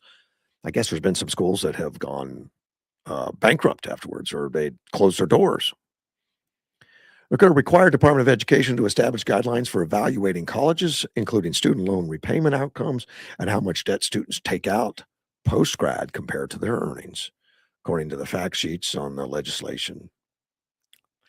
The Biden administration found that between 21 and 24, that's 2021 and 24, 1.7 million student loan borrowers were defrauded by accredited schools. That's a lot. Really? That many? And I would like to see the description of defrauded. What does defrauded mean actually to them? That uh, I got a degree, but I don't know how to spell. I don't know what defrauded does it, or defrauded does that the school closed, or I don't know idea. Which lawmakers say boosted the need for improved accreditation measures. Bill also would require accreditators to respond quickly to state and federal investigations regarding fraud or misconduct at schools and to increase transparency around accreditation decisions. Warren says we need to overhaul our accreditation system to make sure students get an education that will improve their lives, not leave them jobless, buried in debt. A lot of that happens. They get these liberal arts degrees and go to get a job and realize that that degree didn't really prepare me for the money jobs. Legislation comes after the Education Department advanced its proposal to change the accreditation system, including by requiring accreditors to ensure that schools uphold free speech protections on campuses. And that's because of the Charlie Kirk things and others where, you've heard of a lot of people that go and speak on college campuses that get riots or something, and the schools say, "Yeah, well, we don't want the trouble, so you can't speak here. We'll only let liberals speak," because the liberals didn't want the conservatives to speak, so they would riot, so the schools would bar them. All right, that's nice. It drew criticism from some negotiators who argue that First Amendment issues do not fall within the accreditors' purview. Undersecretary of Education Nicholas Kent said in a statement that the measures build on the department's goal of lowering costs, simplifying repayment, connecting education to workforce needs, strengthening accountability, and restoring confidence in our accreditation system. Following the staffing cuts at the Department of Education, which I think is good, but I think that's meant as a negative, lawmakers have been pushing for increased oversight over the student loan repayment system. You know how to increase the oversight is to give it back to private business. Just underwrite it. That's all. Let the private business handle it. Banks, they did a great job before Obama. A recent report from the Office of the Inspector General found that some of the offices hardest hit by the cuts were those that collected financial aid on school participated in federal student programs. I'm not sure that made a difference to the ability to collect. I have no idea, but I wonder what all those people were doing in the first place.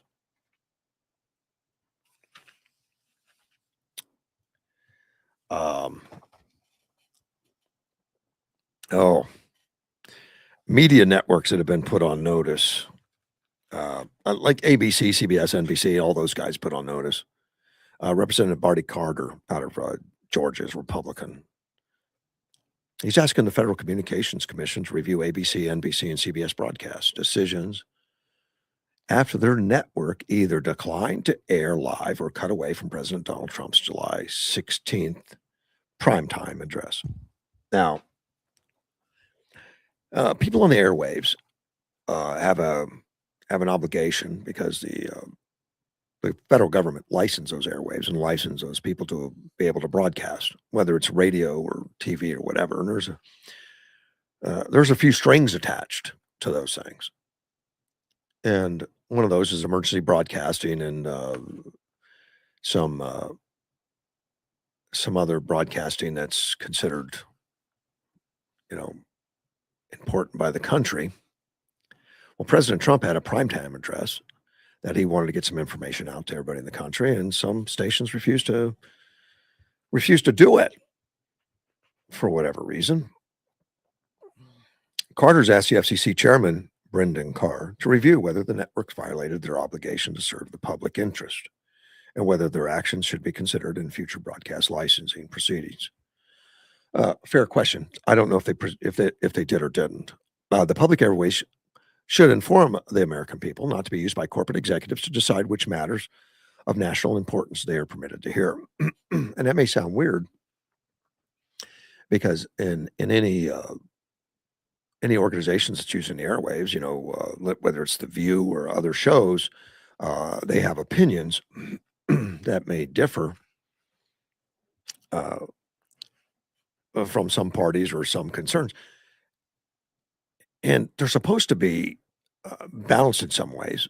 And it's not a real strict balancing, but when you get The View that had 100 guests on in a year and 0 of them were conservative and they talk politics constantly,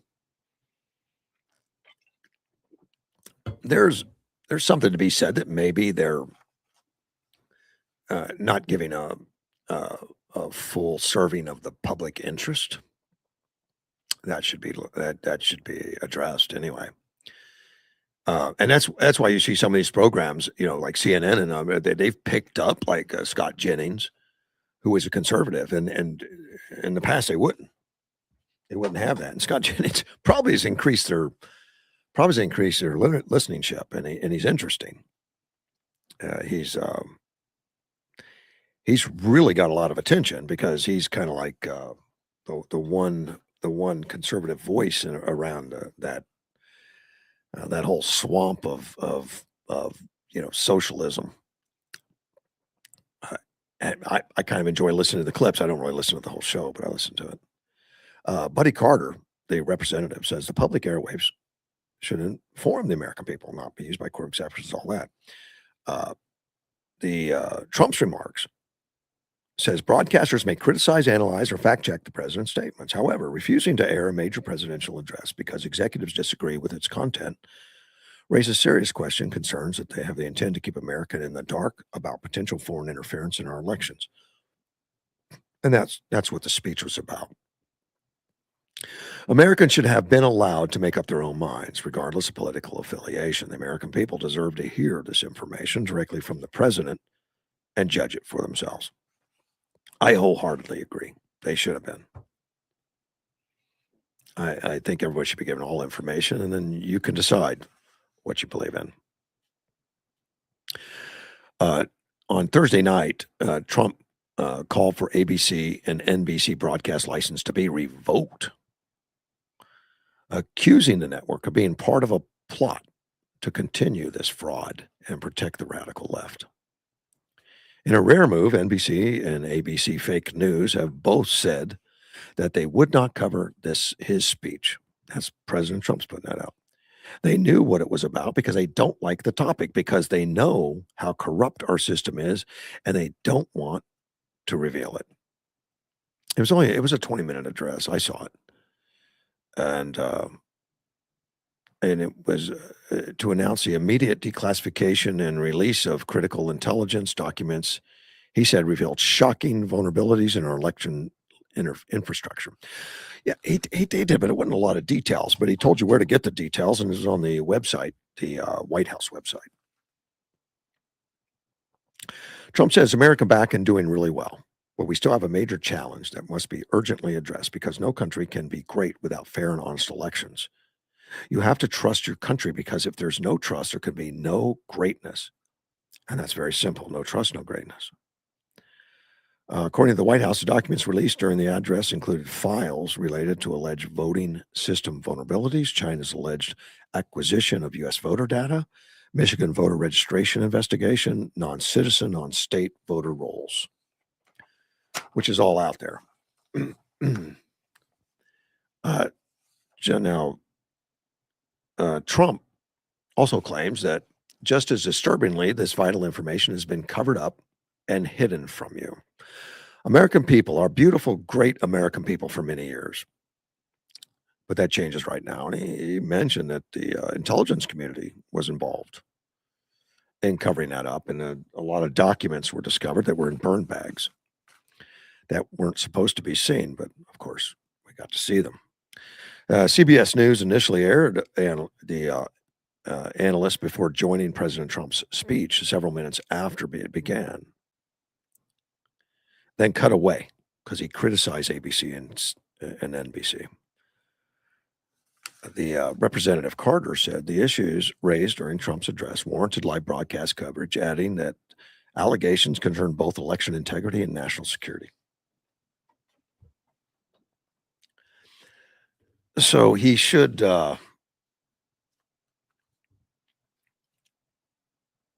be an investigation into what's allowed, what's not allowed. And when a president has a speech like that, that's of national interest. Are they required? Not required? I don't know that it's that cut and dry. Um, I don't know what the criteria is. Is it because the president says so? Fair question. But the stations that don't like Trump seem to be the ones that refuse to carry it. So it may have something to do with that. John Hopkins surgeon is talking highly about AI and some breakthrough that could spot some pancreatic cancer before the doctors could possibly do it. Now, AI is being used in a lot of very wonderful ways. I know there's so many people out there that anti-AI and point out, and including Dean, who's not in today. Dean's on some travels, but AI, he's caught it telling him not truths and then challenge, and then they just kind of say, "Oh yeah, that is true" or something. But I have not worked with it that much.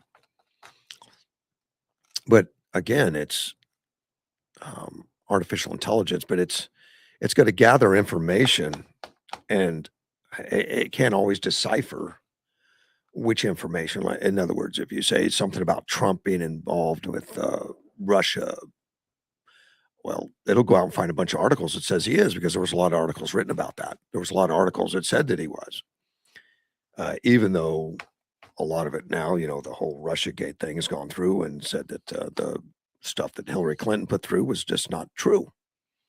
But it didn't change all the things that was written and all the things that the AI is going to look at. So I don't know how to get through all that, but that's stuff you got to be aware of when you use AI. But according to the John Hopkins doctor, this AI is rapidly changing cancer care. Now that's a good thing. The researchers are developing tools that could help identify some of the deadliest cancers earlier than doctors could on their own. And this is Dr. Peter A. Najjar, is a surgeon with John Hopkins Health System, Clinical Innovation Vice President.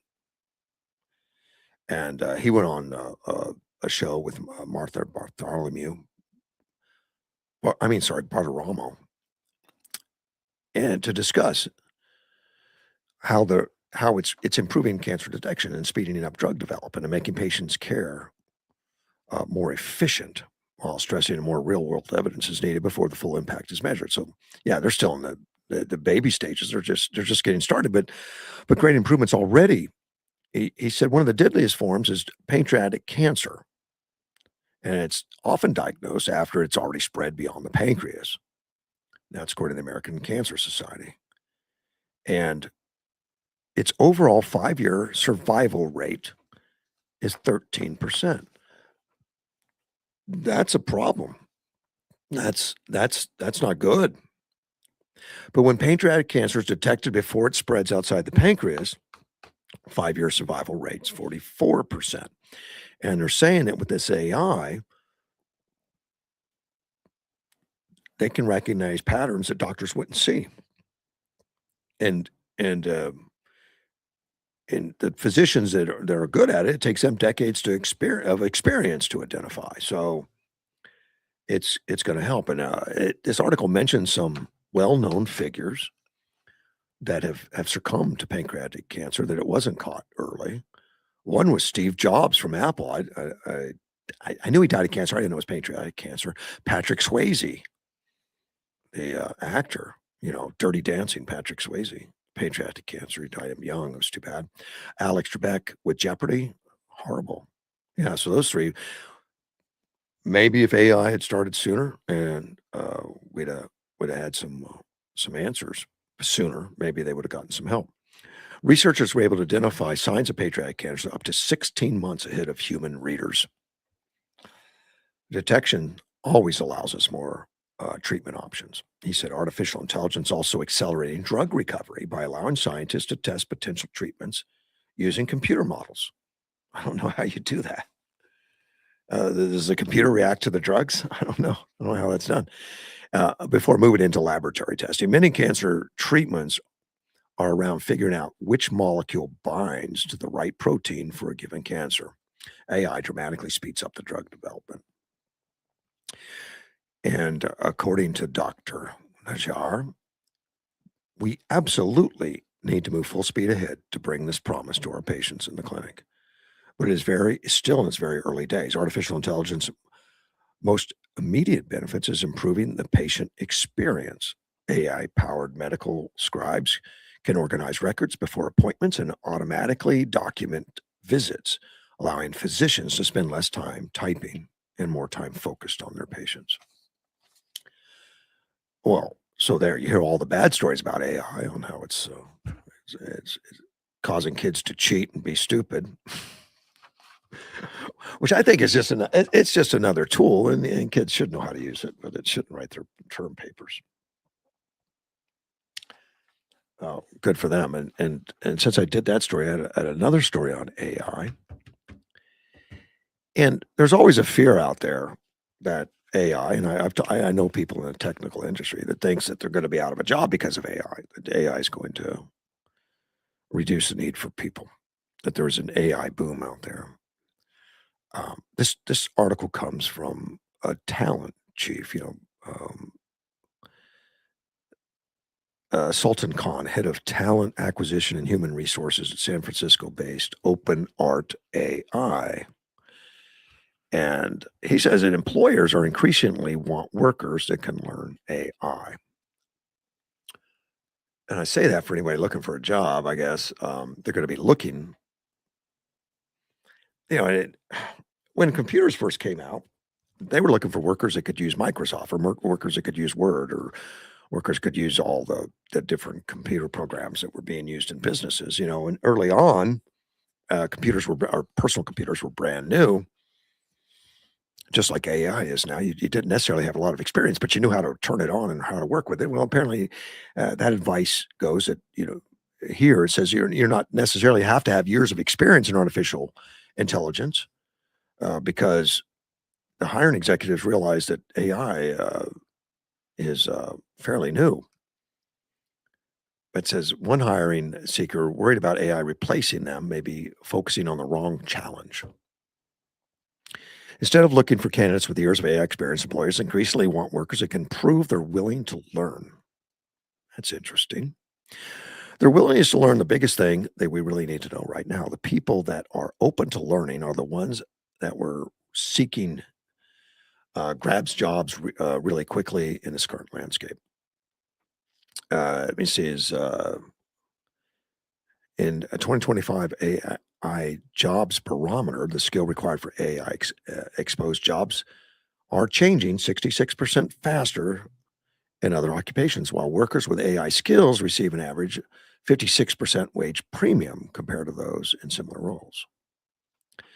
OpenArt, an AI-powered creative platform with more than 8 million monthly users, has grown its workforce by roughly 300% over the past 7 to 8 months, according to Count. Now, that's an AI that's grown its workforce.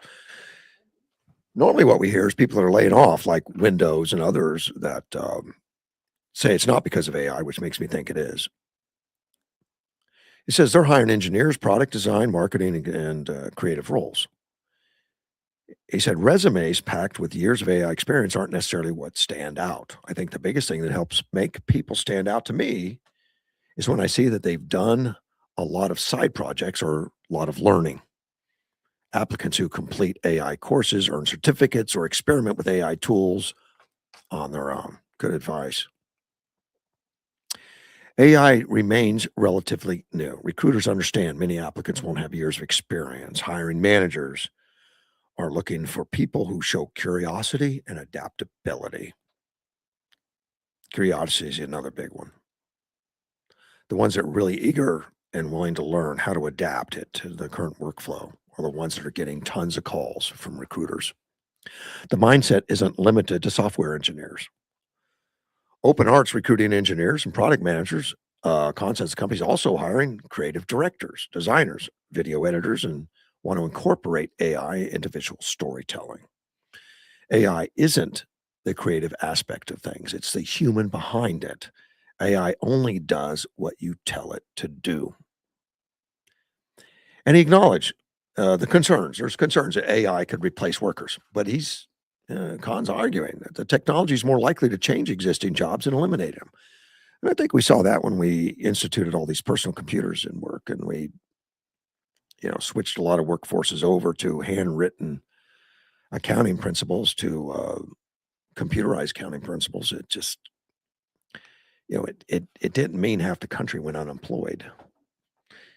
He says AI isn't going to eliminate jobs. It's going to transform jobs as a whole. The broader trend identified at the World Economic Forum, which estimates that in 2025, Future of Jobs report that technological advances, including AI, could create 170 million new jobs globally, while displacing 92 million by 2030, resulting in a net gain of 78 million jobs. Also found employers increasingly expect workers to build AI-related skills as adoption spreads. So, so many people are worried about losing jobs. According to this, if that's all true, the probability is it's going to create more than it loses. But there's a fear we don't know what that job is yet and what it's required and if I'm ready for it. For recent college grads entering an uncertain labor market, his advice, straightforward: start using AI before an employer asks you to. Research AI platforms commonly used in a chosen field, building projects with those tools, showcasing that work on resumes and LinkedIn profiles. The biggest takeaway is really to start learning how to adopt to the AI space rather than only putting it under a negative light. Mostly what I see, people putting it under a negative light. I do. I see a lot of that where people are scared of it. They see it as a negative, and it's going to put everybody out of work. You see, my fact checker says there are no worthless degrees, just businesses that fail to understand that having a person on staff that has a degree in transgender writers of the 15th century poets would expand their market share.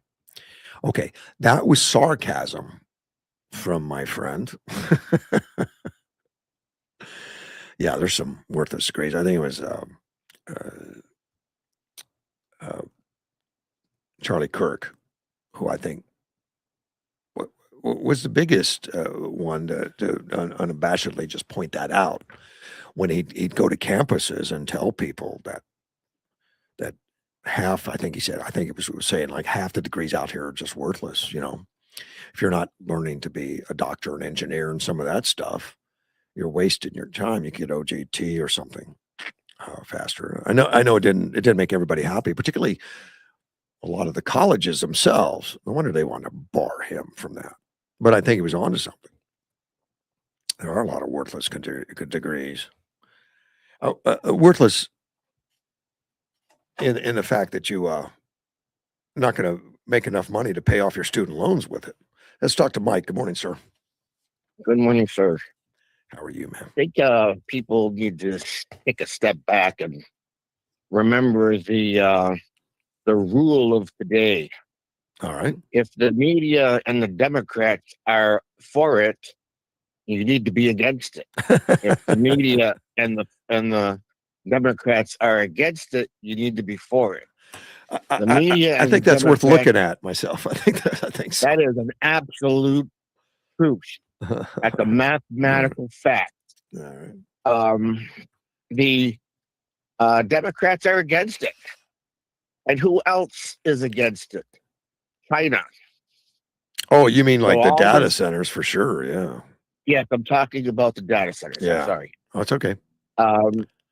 The China's against it. They don't want us to have that. And there it lies. That's true. The idea of water. It's time for America to get off their lazy butts and start developing, water purification, water desalination. There was no water in the desert, and Israel brought water to that desert. Abundance, Israel was abundance of water. They sell it, by the way. They sell it- water. Yeah. Israel was a hard, crusty desert, and now it's a plush green place. Yeah. So if the Arizona should have been should have been involved in that those water purification type factories, and right now they're even selling hydration type machines that give you 10 gallons of water a day. Oh, you mean the ones that So are supposed to grab it right out of thin air or something? yeah, what do you Yeah. think of those? Yeah. I've seen them, talked about, but I haven't really done a lot of research on them. But it's interesting. There's moisture in the air, and it kind of grabs it, I guess. Well, they're essentially dehumidifiers. Right. And again, going back to Wisconsin, we had basement, and in the summertime, I mean, basements would get very moist and moldy, and we had Yeah. 2 dehumidifiers going, and we used to dump that was my job. Go dump the water out of and that was clean water, and I used to dump it in the toilet. Yeah. You know, Yes. Yes. but Exactly. We just get rid of it. right. So again, I think it's a positive thing. It's a thing of the future, and Democrats are against it. Be for it. That's all I have to say for this. Yeah. I agree. The Democrats and using the media to instill this fear.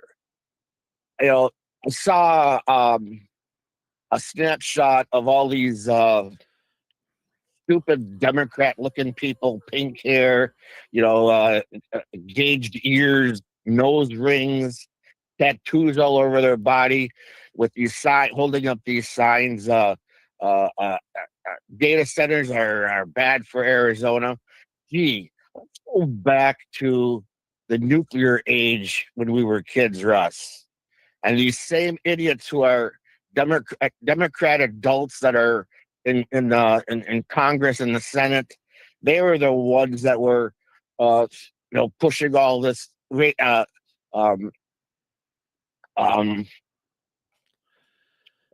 reactors are bad for society. Yeah. Was it 2 Mile Island, whatever that was? The media and Jane Fonda destroyed our ability to capitalize on nuclear reactors. Now, let me ask you a question. Yeah. When you think of something that is radioactive, what's the picture that comes to your mind? I honestly think of nuclear power plants. Well, what comes to people's mind is, I don't know, it's a green glow, it's a purple glow. Yeah. You want to know where that came from? No It came cartoons. from Hollywood. Okay. Same thing. Yeah. Came from Hollywood. Mm. And it was just Right. propaganda that the KGB instilled in this country to stop America from putting in these nuclear reactors. And what do we see today? That's the way of the future. Mhm. Nuclear reactors. So, AI, come on, grow up and do some research on your own. the Democrats are for it, you have to be against it. That's if the Democrats are against it, you have to be for it. So you mentioned my desalination. So, Yeah. and I've studied it over time on what it really costs, because people think it's like so absorbent nobody would ever pay that kind of money. So I did a breakdown. I asked, what is it? I asked AI real quick because I didn't want to look, but how much to desalinate an acre foot of water in modern plants in Israel? Because they do a great job. An acre Mhm. foot would cost between $500 and $600 an acre foot, which is amazing to be able to do that. I mean, it's still best to get it free off the Colorado, but in California right now at the Carlsbad plant, it's between 2,500 to 3,500 per acre foot. That just shows you how much Israel has modernized it and brought the expense down. And aren't we selling water to California?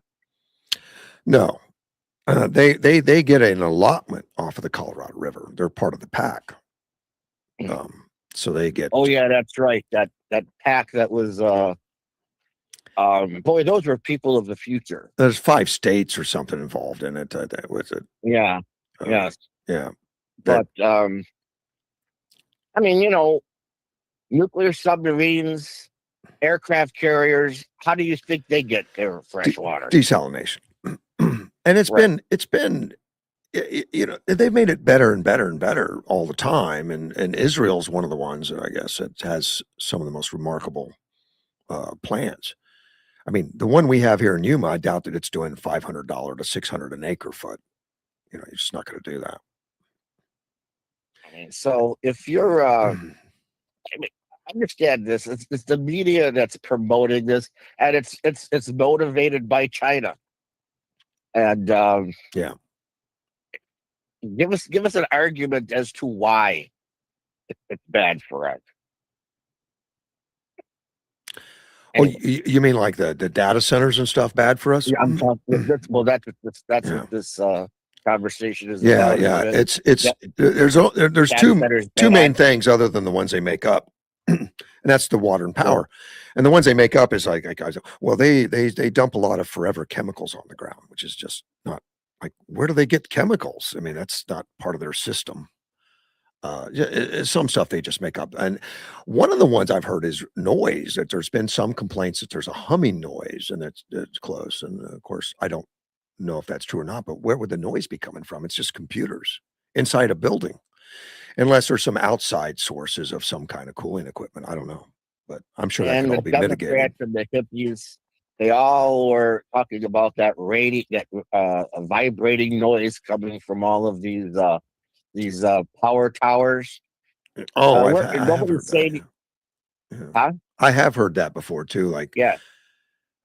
uh, And again, going back to Wisconsin, I have to say, there was this area thing on Howard Avenue in this valley had a whole. They were starting to build a bunch of these power lines, and the Milwaukee Journal used to just bash it. That people were going to start having horns coming out of their heads. Babies were going to start having 3 arms. yeah. Nothing ever came of that, and it was just propaganda. But nobody's talking about all this vibration with all these G5 towers that they just put up. Nobody ever talks about the vibration that comes off of those big windmills that don't do anything. Those big windmills could be pretty annoying. I understand. There's been Yes. farm people and stuff that have lived close to them that have regretted ever giving Well, it's permission. bad for the chipmunks. They all moved.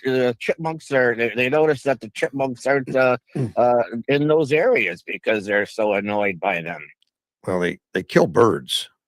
I guess and they kill birds. And they're faster than what they look, and they don't look like damn they're those going that fast. Democrats! Yeah. They just are bad for the environment. Democrats. Those windmills apparently are not. I mean, they're like one of the more expensive places to get energy, but with so many subsidies, it's kind of hidden. But they're not really, uh, like generating much more than what I mean. The energy used to put them in. When Make you them, put them drive in stuff. Yeah.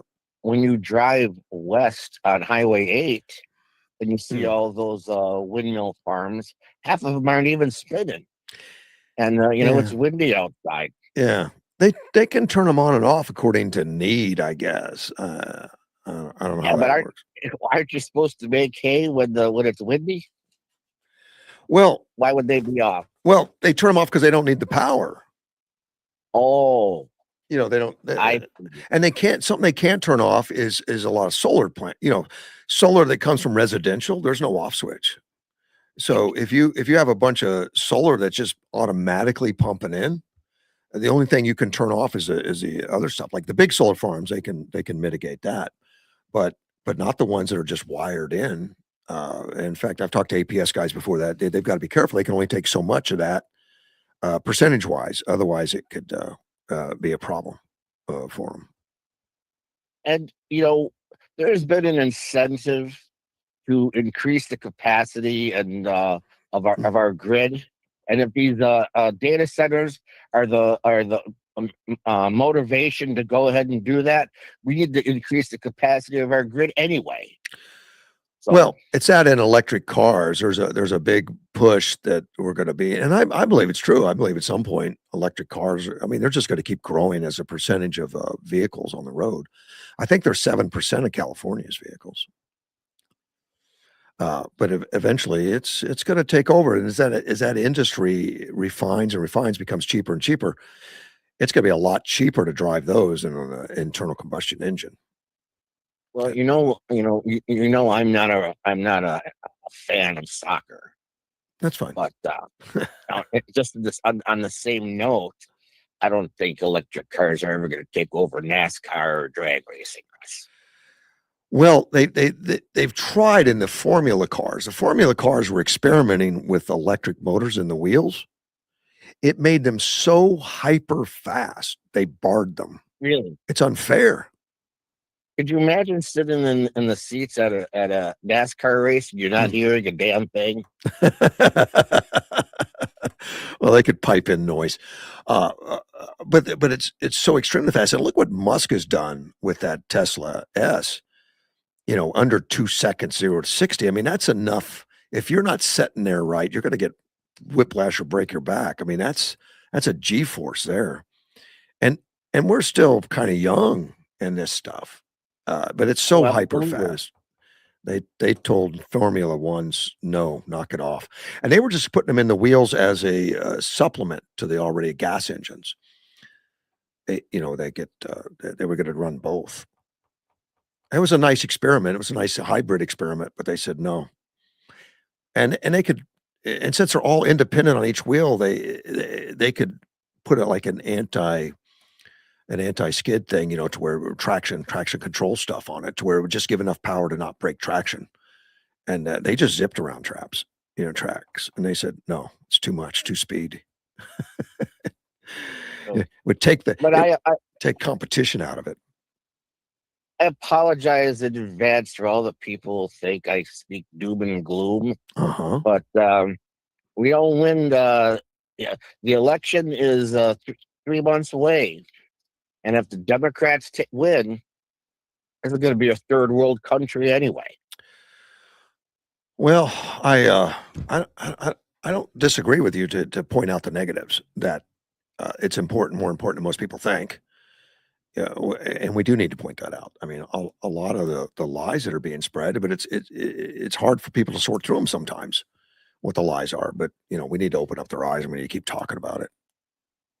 I can't wait for Andy Biggs to debate that idiot that's our governor right now.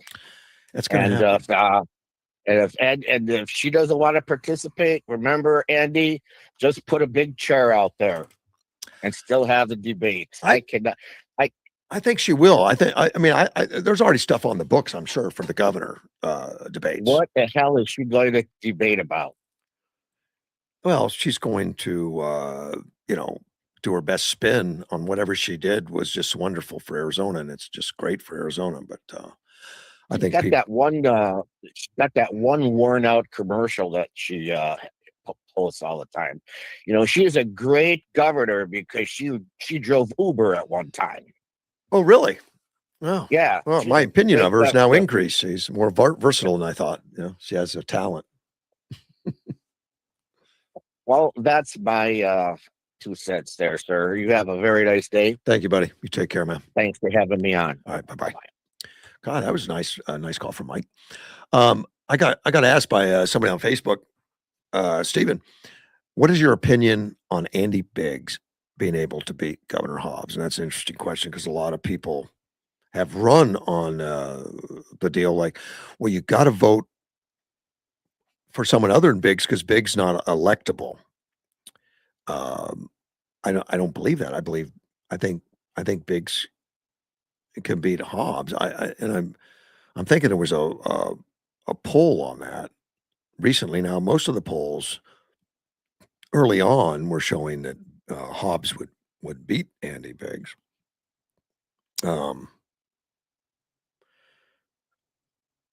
Let me see what I've got.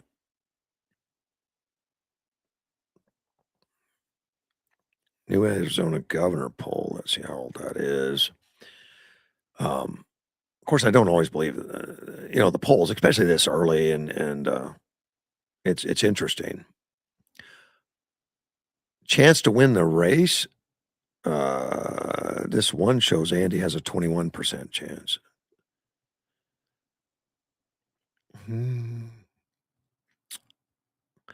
But that's before the primary and everything. And that's a different poll. Not like a Real Clear Politics poll. I know I heard of one that showed that Andy was leading, but anyway, most of them showed early on, particularly that he wasn't.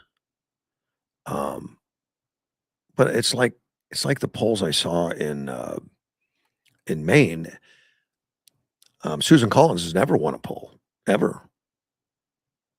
Trump's poll was 5% behind in 2024. So I don't know that I trust them all completely, but I like looking at them. And of course, if it's the results I want to see, I'll talk about them, which is unfair. It doesn't really, it's not easy to find. But anyway, the answer is Andy's very electable, and I think there's enough negatives on Hobbs that it's going to be hopefully a good race.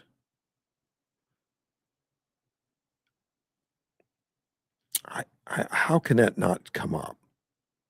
Oh well, I'll find it eventually. It won't be now. There have been polls out there. Let me see. One of the listeners asked me, why should ABC, NBC be compelled to transmit presidential address? Freedom of the press issue to decide. Or maybe there's a little value to the broadcaster. It doesn't sound capitalistic if one is forced to do it. Well, to have the signal, there is a requirement, a certain requirement to inform the public and to be for the public good and all that. Let's see what they call that. I'm looking at it real quick, but that's under the contracts of being able to have the signal. You could do whatever you want on cable or anything else or in the public square, but there, and it's minimal. It's not for like the whole day. I mean, on every single thing, but when there are times when there's an address or something needs to be done, they're compelled to do that. It's part of the deal of getting getting a signal. The government permits those and puts out that license. So that broadcast license, has a serve the public interest obligation. But how that really looks in writing, I don't know. It doesn't mean that everything has to be balanced. That'd be impossible. But it's obvious that some things have gone to strictly political one way or something like that, like The View or something, and it raises questions. that, and that's why most of these shows have somebody on it, whether it's the Five, which will have a Democrat on it, a legitimate like Ford or somebody on it, and then but CNN didn't used to, but now they do. Scott Jennings they hired Scott Jennings on there, which has been great. The View, not so much. I mean, they have someone that calls themselves a Republican, but is far from that. Nuclear carriers and submarines use water to cool down their reactors. That is true, by the way. That is true. Might be a closed system, but eventually they use the ocean as a heat sink. Heat flows in one direction. That's right. The the nuclear power plants, the small ones, and of course I've read where there's 3 or 4 different cooling methods they use. They don't necessarily use water. I mean, it's an evaporator type deal. There may be a closed systems and stuff, but we'll have to see when we get a contract, or they want to do a contract, and they have to explain what their water usage is before it's signed. And I think that's the way to do it, is to find out what the system is, and then verify that those systems exist. That that's a system that's not going to cause us great problems in the future, or that we won't be able to keep up with. Real quickly, because I'm running out of time. Mike Johnson, the Speaker of the House, has a strategy to bypass the Democrats for the SAVE Act. I can't believe they're still talking about it. I'm happy about that. I would have hoped it would have been passed by now. And the SAVE Act is safeguarding American voters' eligibility. It's basically, show your ID and stuff like that, and citizens have to vote, not everybody. Yes, citizens do have. You have to be a citizen to vote.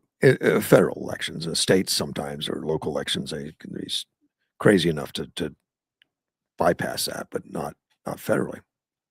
It's a law thing, be a citizen.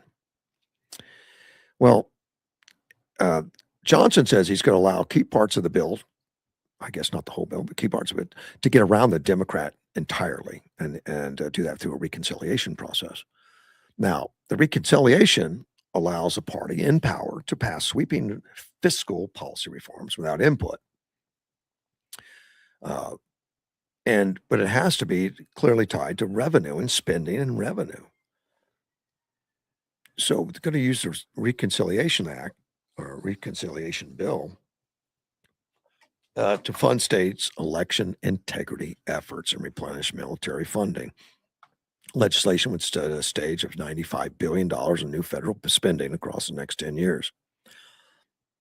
And the first chamber-wide step in this reconciliation process, they got to pass the framework that directs the relevant committees to then craft details dealing with their allocated budget. These details are then back to a single sweeping bill to go through. And passing the Rules Committee means the bill will see a chamber-wide test vote. That vote's expected to be Tuesday afternoon. That's today. The final vote be taking place Wednesday at 3:30. That's in the House, and according to the preliminary schedule, that was the preliminary schedule. Republicans, to advance the bill early on Monday, arguing it would be as much of a Save America Act as possible in a budget bill. So maybe they don't get everything in there. And I have no idea what it looks like yet, because they haven't passed it yet. Democrats are accusing Republicans of trying to unfairly sway elections with the Save America Act. I love the way they frame that. Sway elections? It's bringing integrity to elections. In other words, verification, IDs, that kind of stuff, which 85% of the people in the country just totally agree with. Doesn't stop Hakeem Jeffries and Chuck Schumer saying just the opposite. Hakeem Jeffries says this is a phony issue that Donald Trump created. What's amazing to me is Donald Trump had the nerve to say to the Speaker of the House, who apparently didn't object, that the most important thing that Republicans should focus on is voter suppression legislation. Now, Trump has never used voter suppression legislation. That's Hakeem's interpretation. And that housing doesn't matter. Healthcare doesn't matter. Grocery bills don't matter. That's just Hakeem trying to take your eye off the ball. Look over here type stuff. Of course it matters, and voting is important. and it should have integrity. Chuck Schumer, same way. He's continued to call it Jim Crow 2.0. He says, while the specific policies may have changed since the days of Jim Crow South, the goal of the SAVE Act is the same, disenfranchising American citizens and making it harder for eligible people to vote, particularly in low-income Americans and people of color. Yeah, still that whole racist thing out there that people of color can't get IDs. It's just crazy. It's insane, it's embarrassing, and it's racist. I'm surprised he keeps saying it. Hopefully we find out more about that tomorrow. We will. In fact, I'll be back tomorrow to talk about it. Mortgage One Studios with Russ Clark, and I'm done for the day. Have a great day. See you tomorrow. And go vote.